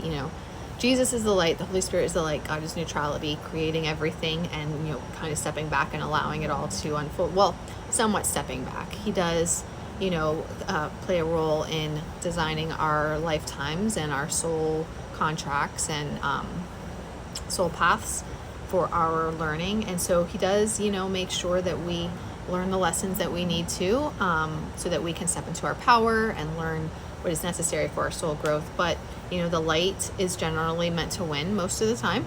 If the light doesn't win, if something tragic happens, and when we hear about past lives that went tragically or didn't work out well, or even in this lifetime when something horrible happens, like tragic deaths or accidents, it does happen for a reason. It is meant to be that way. That's one of the biggest, toughest pills for us to swallow, is understanding that that is part of our soul growth and our lessons, and it is happening that way for a reason. It's like parents raising teenagers, raising kids. We want to like kind of put in their brains all of this knowledge and understanding and awareness that will help them without having to go through the experiences, but it doesn't work that way. The kids have to learn it through experiencing it, and it's the same for us as souls. We have to learn it by experiencing it. And so when we go through tough stuff, it's necessary. A lot of people say, why would God do that? But it's not to try and make us suffer. It's because we are meant to learn. And the only way that we can learn and the only way we can achieve ascension and enlightenment is by experiencing. So the last thing that I want to say here, and this will wrap everything up for the day, for the ascension teaching of the 1212 portal, is that just like I have previously channeled, that all twin flames will come into union by 2028 of all 7 waves. That is because of the ascension path and the ascension timelines and when things are supposed to happen. And just like the solar flash is going to be in 2028, all of that is for a reason. There's a reason why all twins will be in union by 2028. And then the children that twin flames are supposed to have together, or it doesn't have to be traditional, okay? The twin flames can have twins with their karmic partners or come to have children in other ways. Those children are going to play important roles in ascension down the road as it progresses. So it's all happening for a reason. Just trust it. I wanted to end, but I realized I kind of dropped a bomb there at the end of that last video, so I need to explain that real quick. Twin flames can have children through other partners. That means that their soul children are born through, the soul children of the twin flames pair are born through a different human person. I don't know all of the ins and outs of how this works. I know that part of the way that it can happen is because of a toxic evil karmic partner doing voodoo or witchcraft or something that forces the soul into the world prematurely and through the karmic partner instead of through the twin parent. Now, that being said, I said that the karmic partner forces that to happen. However, when you look at it from the 5D higher perspective, it's happening that way for a reason. I have been told that it has to happen that way sometimes for everything to work out how it needs to work out in this ascension lifetime. And so that's one reason why that would happen. I'm not sure if it can happen naturally, but I suspect that it can because I've heard stories. I just don't know enough about it yet. But so yeah, when I talk about twin flames, the children of twin flames are meant to assist ascension in the next phase or the future phases of ascension in the future decades to come. Those children are being born more crystalline automatically. They're being born in higher frequencies. They're like already going to be born into 4D or even 5D, and they are already going to be further advanced from birth, and they're going to play major roles when they grow up in the future. Okay, so that's why twin flames have to come together in union by 2028, like Jesus previously told me, and then their children down the road will play important roles in the ascension process and in developing and creating new earth. And like I said, there's many different ways that twin flames can have children. It's very possible that they will birth them themselves together.